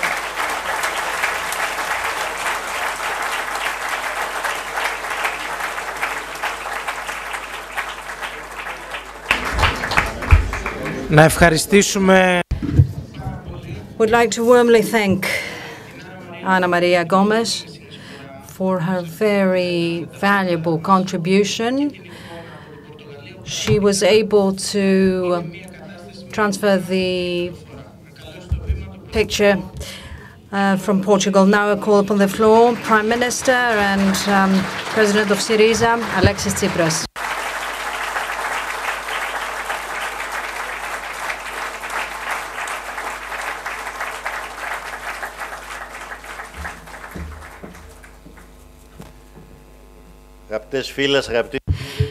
Friends, Dear friends, it is with great pleasure that I'm here amongst you today, although I have my name day. It is a great pleasure for me to have pleasant moments amongst the people I love. Unfortunately, I cannot give you a sweet treat. I cannot afford a treat. But I hope that what I'll say will sound pleasant. So I'd like to thank all of you on behalf of SYRIZA. Particularly thank our guests from Europe for their presence here in this 2 days event in Athens, where I think we had yet another significant step that marks the joining of forces in our common house, Europe. Europe, which is at an important crossroads, and it wouldn't be an exaggeration for us to say that Europe's future is at stake. Because the economic crisis that we saw in 2008 brought to surface the latent competitions that were in dormant condition. First of all, we had the competition between the capital and labor that had been defined by the regime of the neoliberal consensus. It brought to surface the problems of the Union that the progressive forces in the continent for many years had already identified. The democratic deficit, the lack of boldness, the lack of solidarity and shared responsibility in between the member states. These competitions and the problems that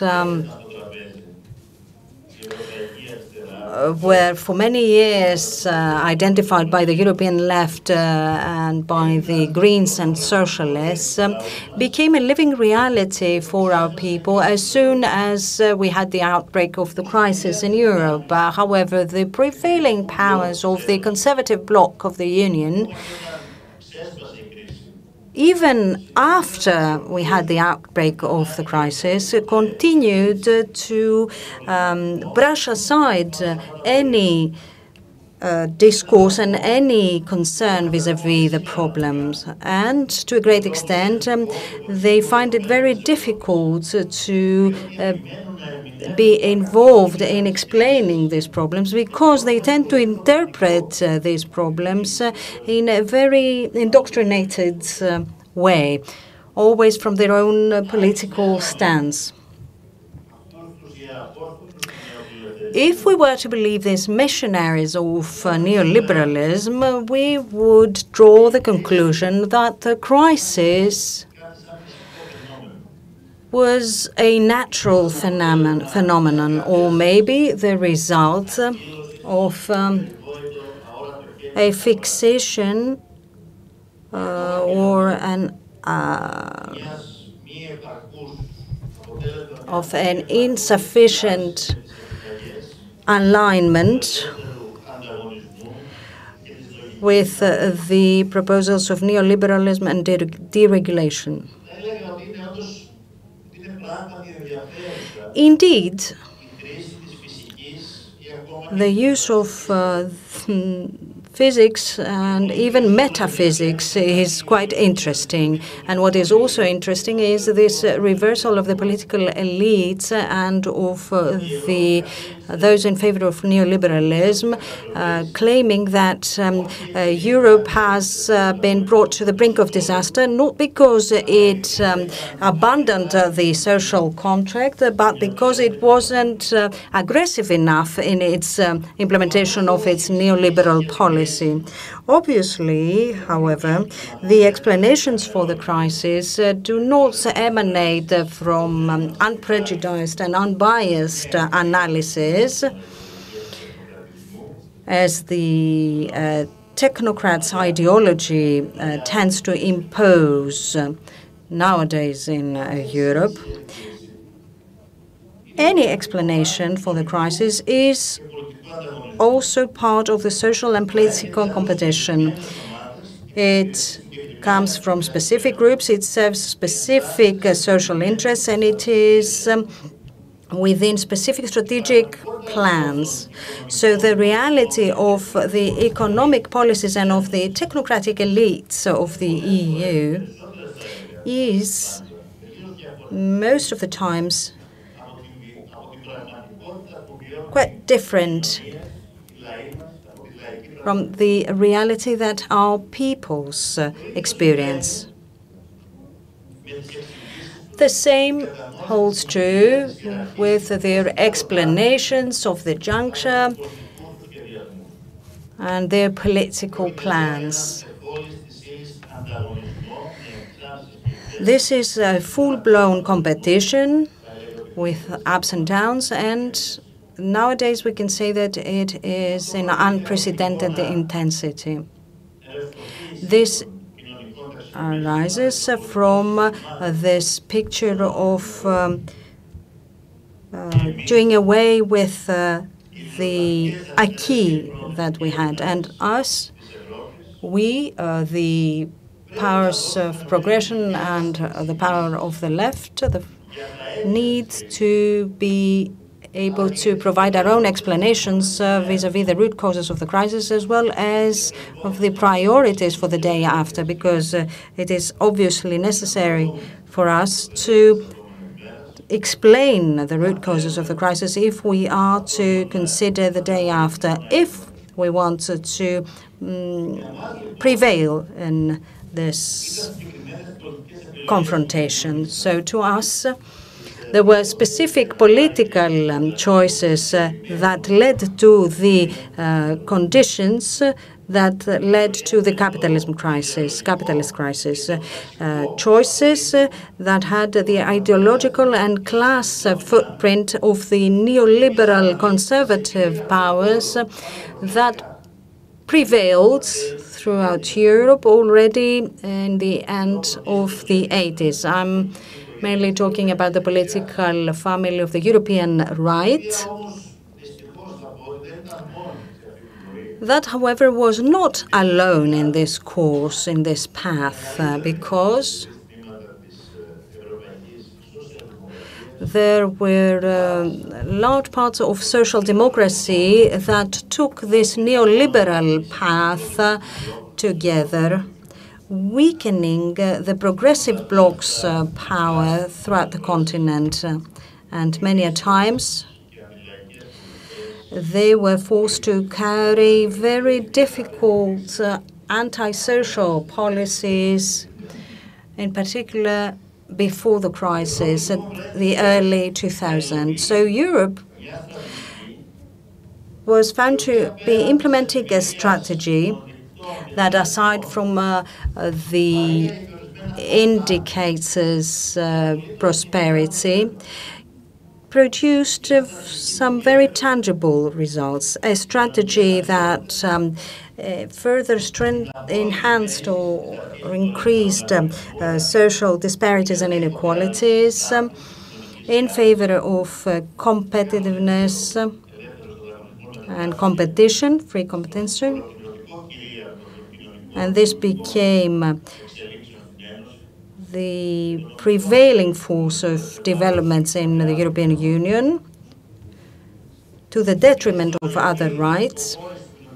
There was a gradual recession of the social state, the deregulation of the labor market in the name of competitiveness, the strengthening of the privileges of wealth in the name of growth, the gradual shift of the decision-making process from the elected representatives of each peoples to dubious legitimization bodies and agencies of consultants, most of them acting informally.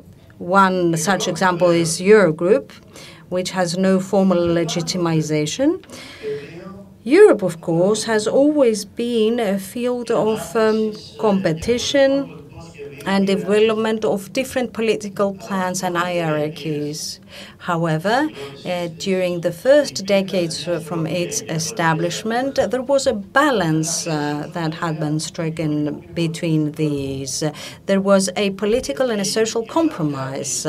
Thus, the profound historic tradition of Europe, cooperation, solidarity, convergence, between the member states, the principles of the welfare state, all these coexisted together with the principles of free competition, of deregulation of the state and of the labor market. However, as of the end of the 80s and onwards, the shift towards neoliberalism went against the interests of the labor forces, and thus there was no longer any balance of power. So it was within this context that we saw the crisis that accelerated the advent of conservatism. So from a family of nations, of peoples, we had become, in the midst of the crisis, a class of students, of pupils that were disobedient and who would be sitting at the end of the classroom, at the back of the classroom. So on this basis, inequality became a rule. There was a specific economic policy imposed. Social needs became a collateral damage. And nowadays, we see Europe taking its first steps in the post-crisis era, and it sees on its territory the consequences of the decisions and acts that pertain to conservative choices. It sees the impact of its conservative policy. We see those in favor of conservatism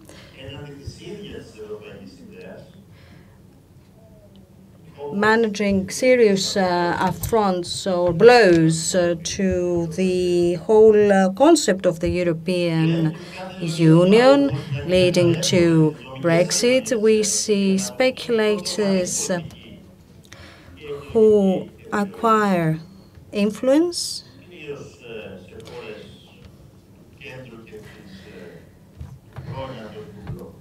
namely in Central European countries and countries of the Eastern Bloc, the former Eastern Bloc.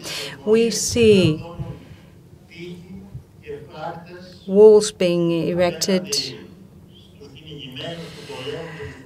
against those who run away from war, who run away from terrorism, refugees and immigrants who try to seek refuge and who want to find a new hope in the countries of Europe. We see the far right increasing its voters and increasing its activities, are always aiming against the weak, be they immigrants, homosexuals, trade unionists, or anyone else of this kind for that matter, being against anyone who is not like them and therefore pertaining to the ranks of enemies of this horrid ideology. Anyone who's regarded as an enemy of the individual nation they come from. In other words, Europe sees against it all those that it condemned to the margins, as long as it opted for moving on the basis of the principles that characterized it ever since it was formed.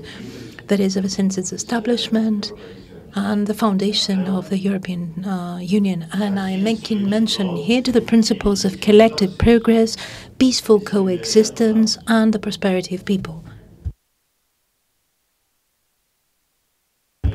So, today, when Europe seems to be speaking a different language other than its mother tongue, ever more citizens stop listening to it, have stopped listening to it. However, friends, this difficult situation, or the predicament of Europe, if you wish, I believe, not because I ought to believe, but because I truly believe it, does not constitute a causative effect.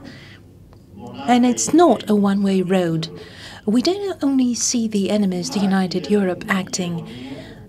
The fight for hegemony is not something that regards only the two camps I mentioned before, that is, the camps of the neoliberals and the far right, which has been gaining ground rapidly, so in fact.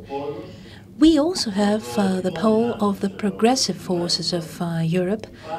At least on the level of principles, it is existent, even though sometimes it is not efficiently politically present.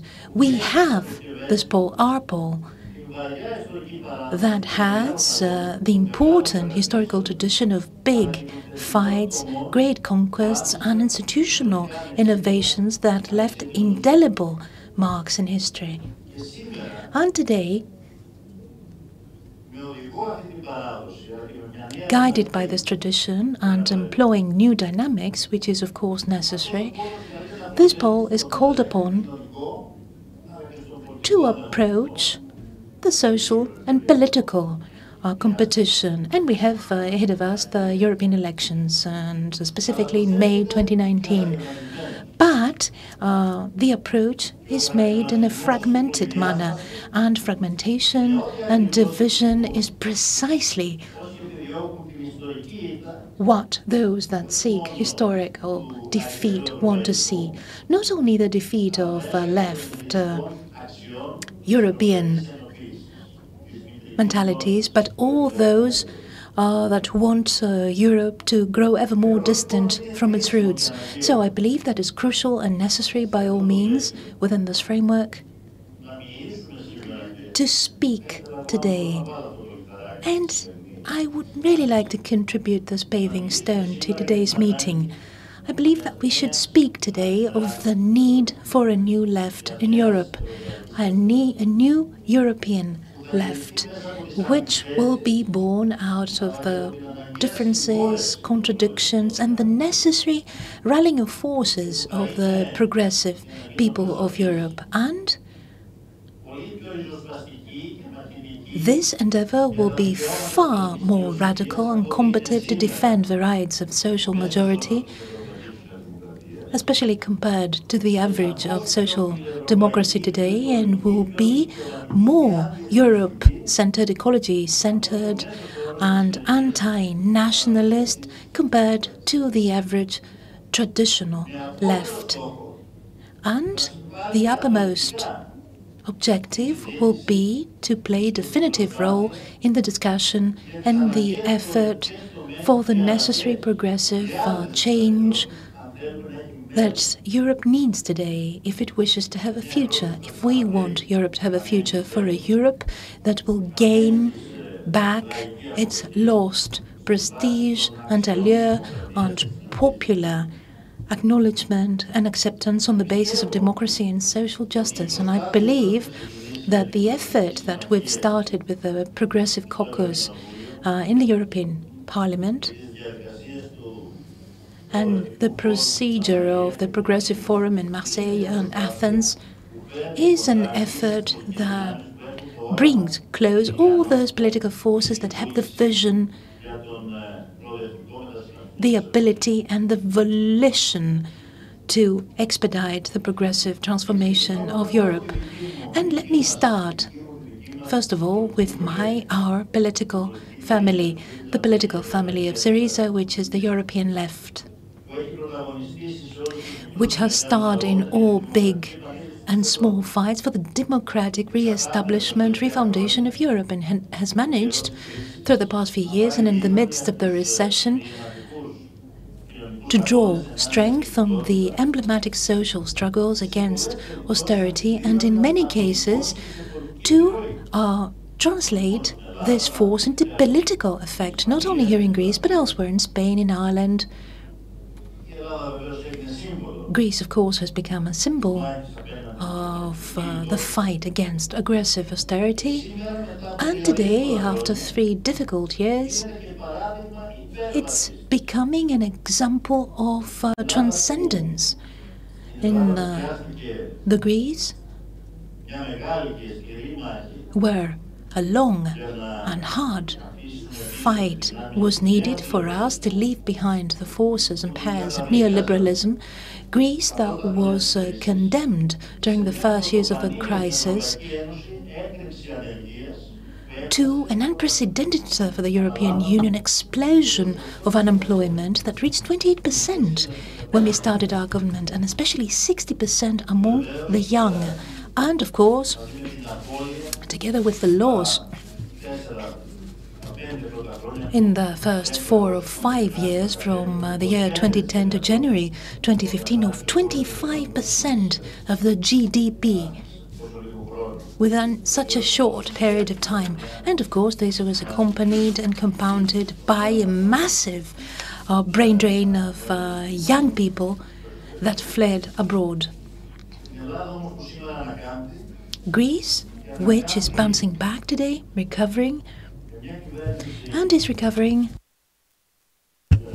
with a government whose nucleus is the left, whose core is the left. And this is something special because it's the first left core government that Europe has known after the First World War. And for this to happen, what was needed was, of course, the support and solidarity of our comrades from the European left every step of the way, during every battle we fought. And we go on fighting.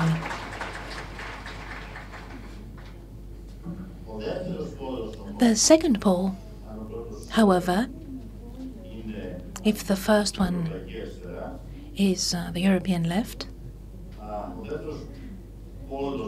the second pole of our effort to rally progressive forces in Europe comes from the political family of the Greens.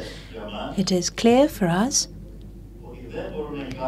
that there cannot be truly progressive changes not encompassing and comprising a truly effective strategy targeting environmental issues, at a conjuncture when internationally the measures taken to counter climatic change cannot possibly be a mere footnote, a small letter at the bottom of every decision, but they need to be the center of a progressive strategy.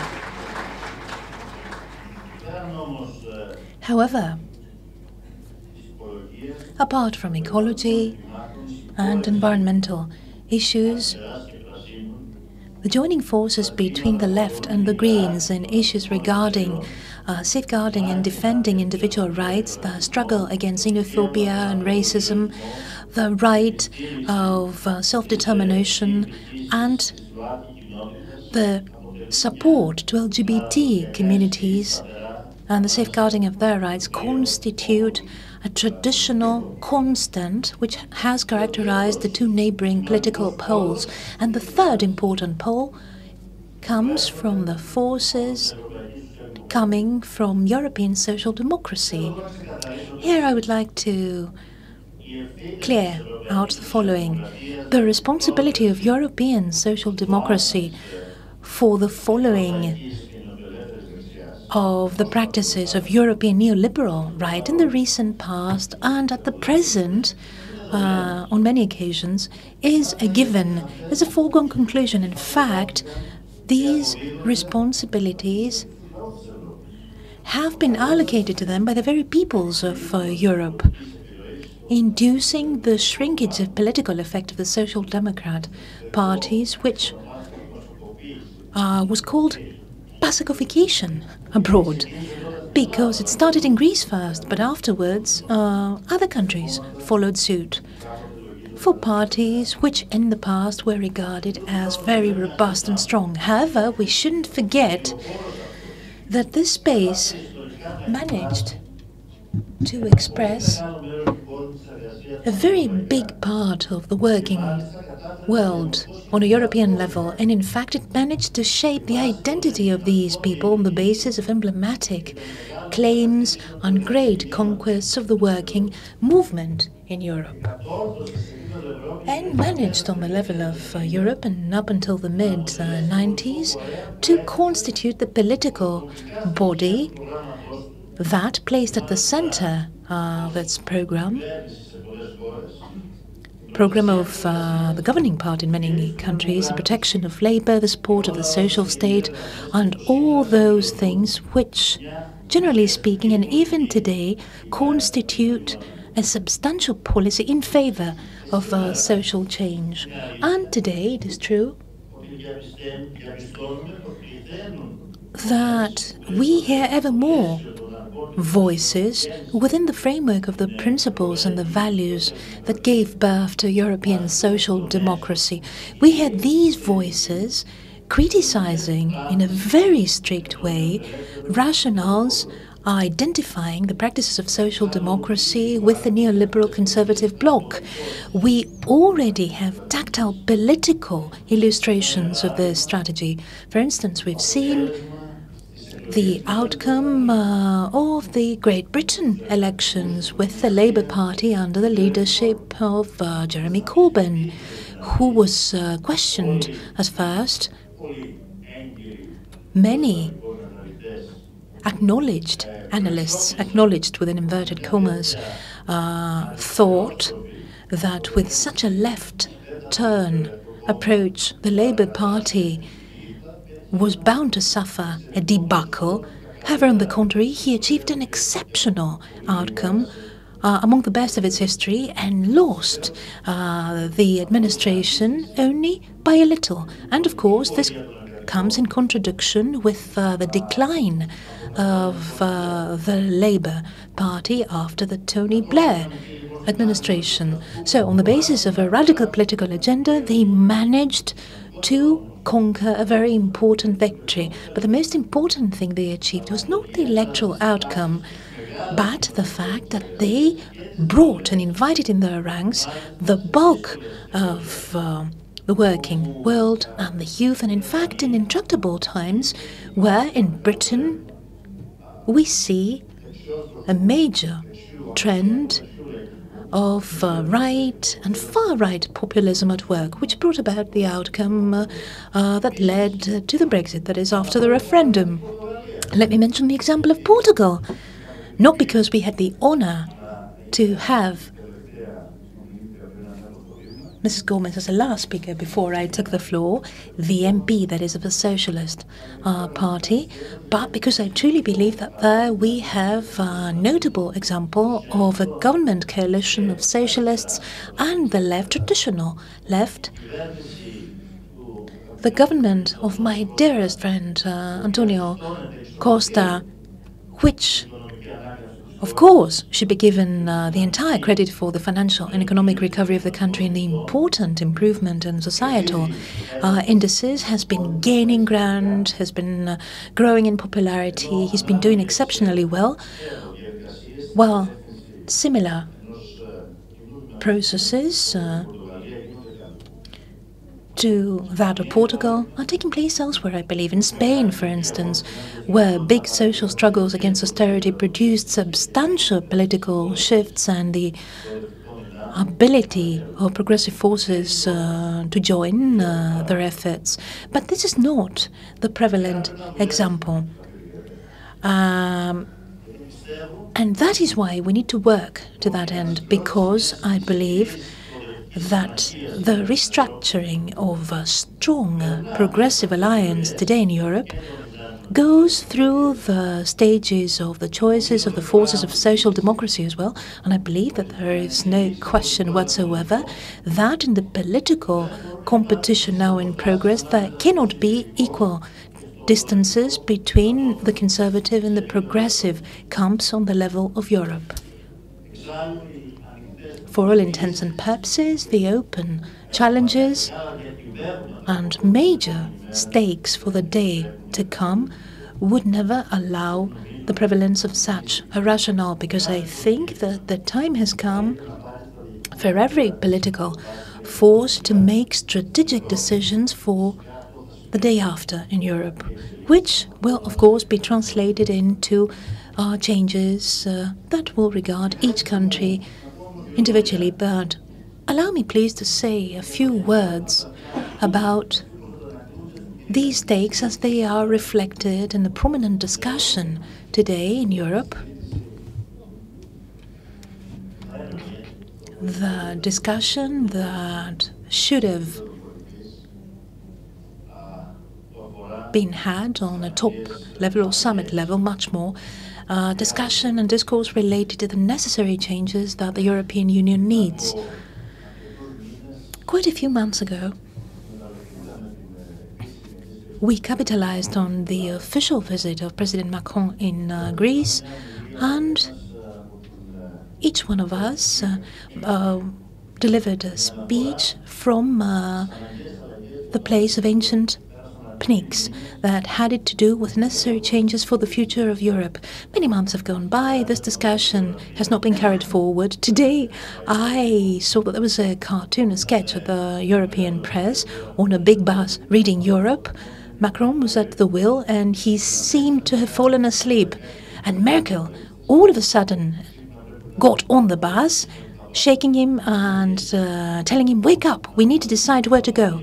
It has taken us quite a long time to decide where we're headed. The latest state of affairs in Germany, the inability to form a government, further procrastinated things.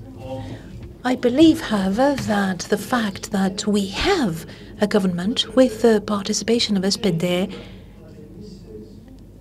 truly reignites hope for the continuation of the discussion.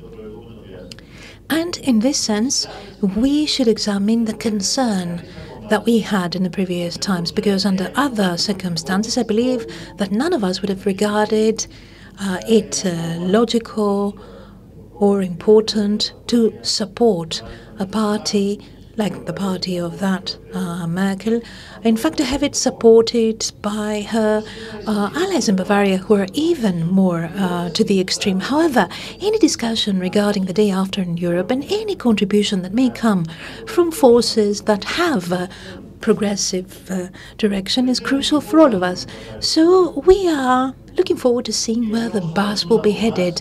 But times demand that we'd be clear in our words and acts, and clear of words and deeds in the prospect of a necessary refoundation for the adoption of a progressive vision in Europe. I believe that we are given a unique opportunity to organize the end of an era for Europe and lay the foundations for the new day with a realistic political plan for Europe and its citizens, reconnecting European integration with the fundamental principles of democracy, equality and solidarity. Democratic, social and ecological re-establishment or refoundation of Europe cannot be just a slogan. I believe that this is the only way out for Europe, and it's important that we fight to that end, aiming at enhancing both the economic and social betterment, because up until today the lack of credible commitments for the achievement of social goals was not something that happened at random.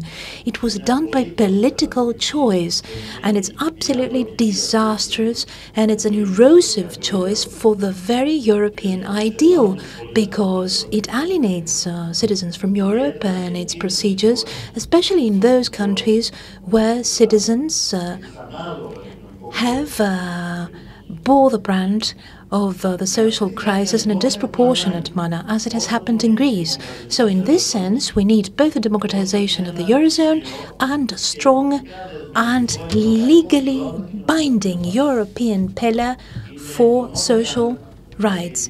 It's a sine qua non that the European reboot of Europe should start from the economic and monetary union, the organic unity of which defines to a great extent the sustainability of the European project. And there cannot be a unity as long as we only have a monetary union but not an economic union. That is, as long as this is not turned into a tripolitical union. There cannot be an organic unity as long as we have the exclusion within Europe, both within member states and within and among national societies. We need, finally, a new structure that needs to be subject to democratic accountability and control, with the coordination of fiscal and economic policies aiming at the sustainable growth, the fair development and growth. As we say here in Greece, inclusive growth is more or less the translation in English. With the allocation of fiscal risks comprising the necessary issuance of Eurobonds for the prevention of fiscal and social exclusion, and of course with a robust budget, which of course, in order to be robust, must be based on new resources, because we have new needs, and new funds and new resources cannot be born out of nothing, of course, but they can be found through the taxation, not of the citizens, but through the taxation of these people evading, like the Tobin tax, the digital tax, the tax that concerns the big businesses that are active in Europe, ideas which have been put forward on a top level by progressive forces. So for us, the democratization of Europe is tantamount to a new beginning for Europe, because it's a fact that the existent structure and operation and function of the European Union guarantees nothing but new impasses. But how is it that all these necessary claims can be realized without the maximum possible rallying of forces, political and social forces that embrace and endorse these principles? The fights lying ahead of us need the widest possible social joining of forces and mobilizations. If we are to win, we need to join the forces of the left, of socialism and ecology.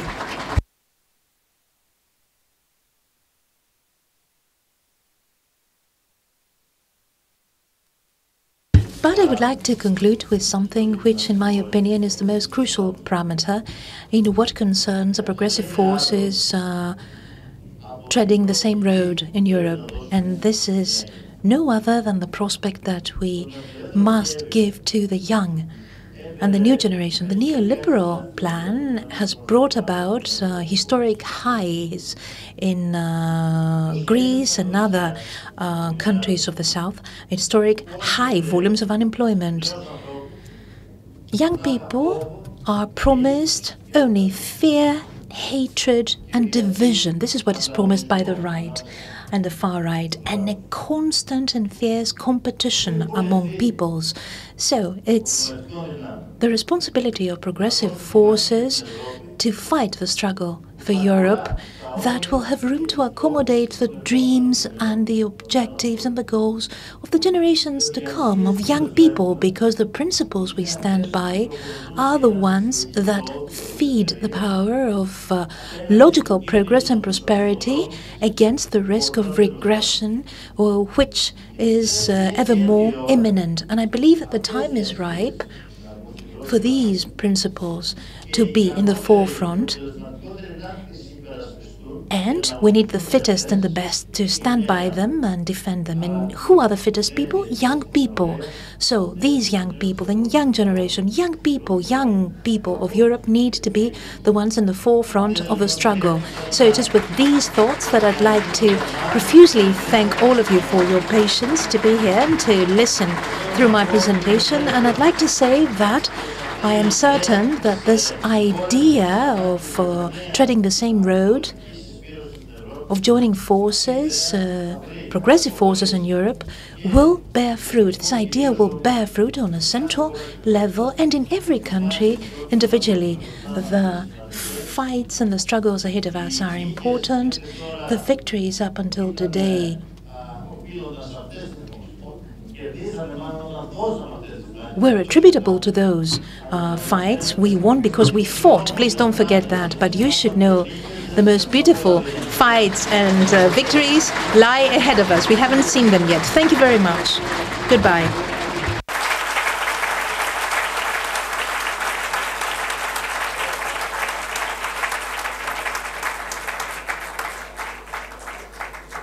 Ευχαριστούμε το... Would like to thank the Prime Minister, our comrade, Alexis Tsipras, and with that, we'd like to thank you all for your presence here. In particular, though, we'd like to thank the interpreters who have worked hard, the interpreters working too, during these 2 days, and all the people who attended and who worked hard for the organization of this event. Thank you very much.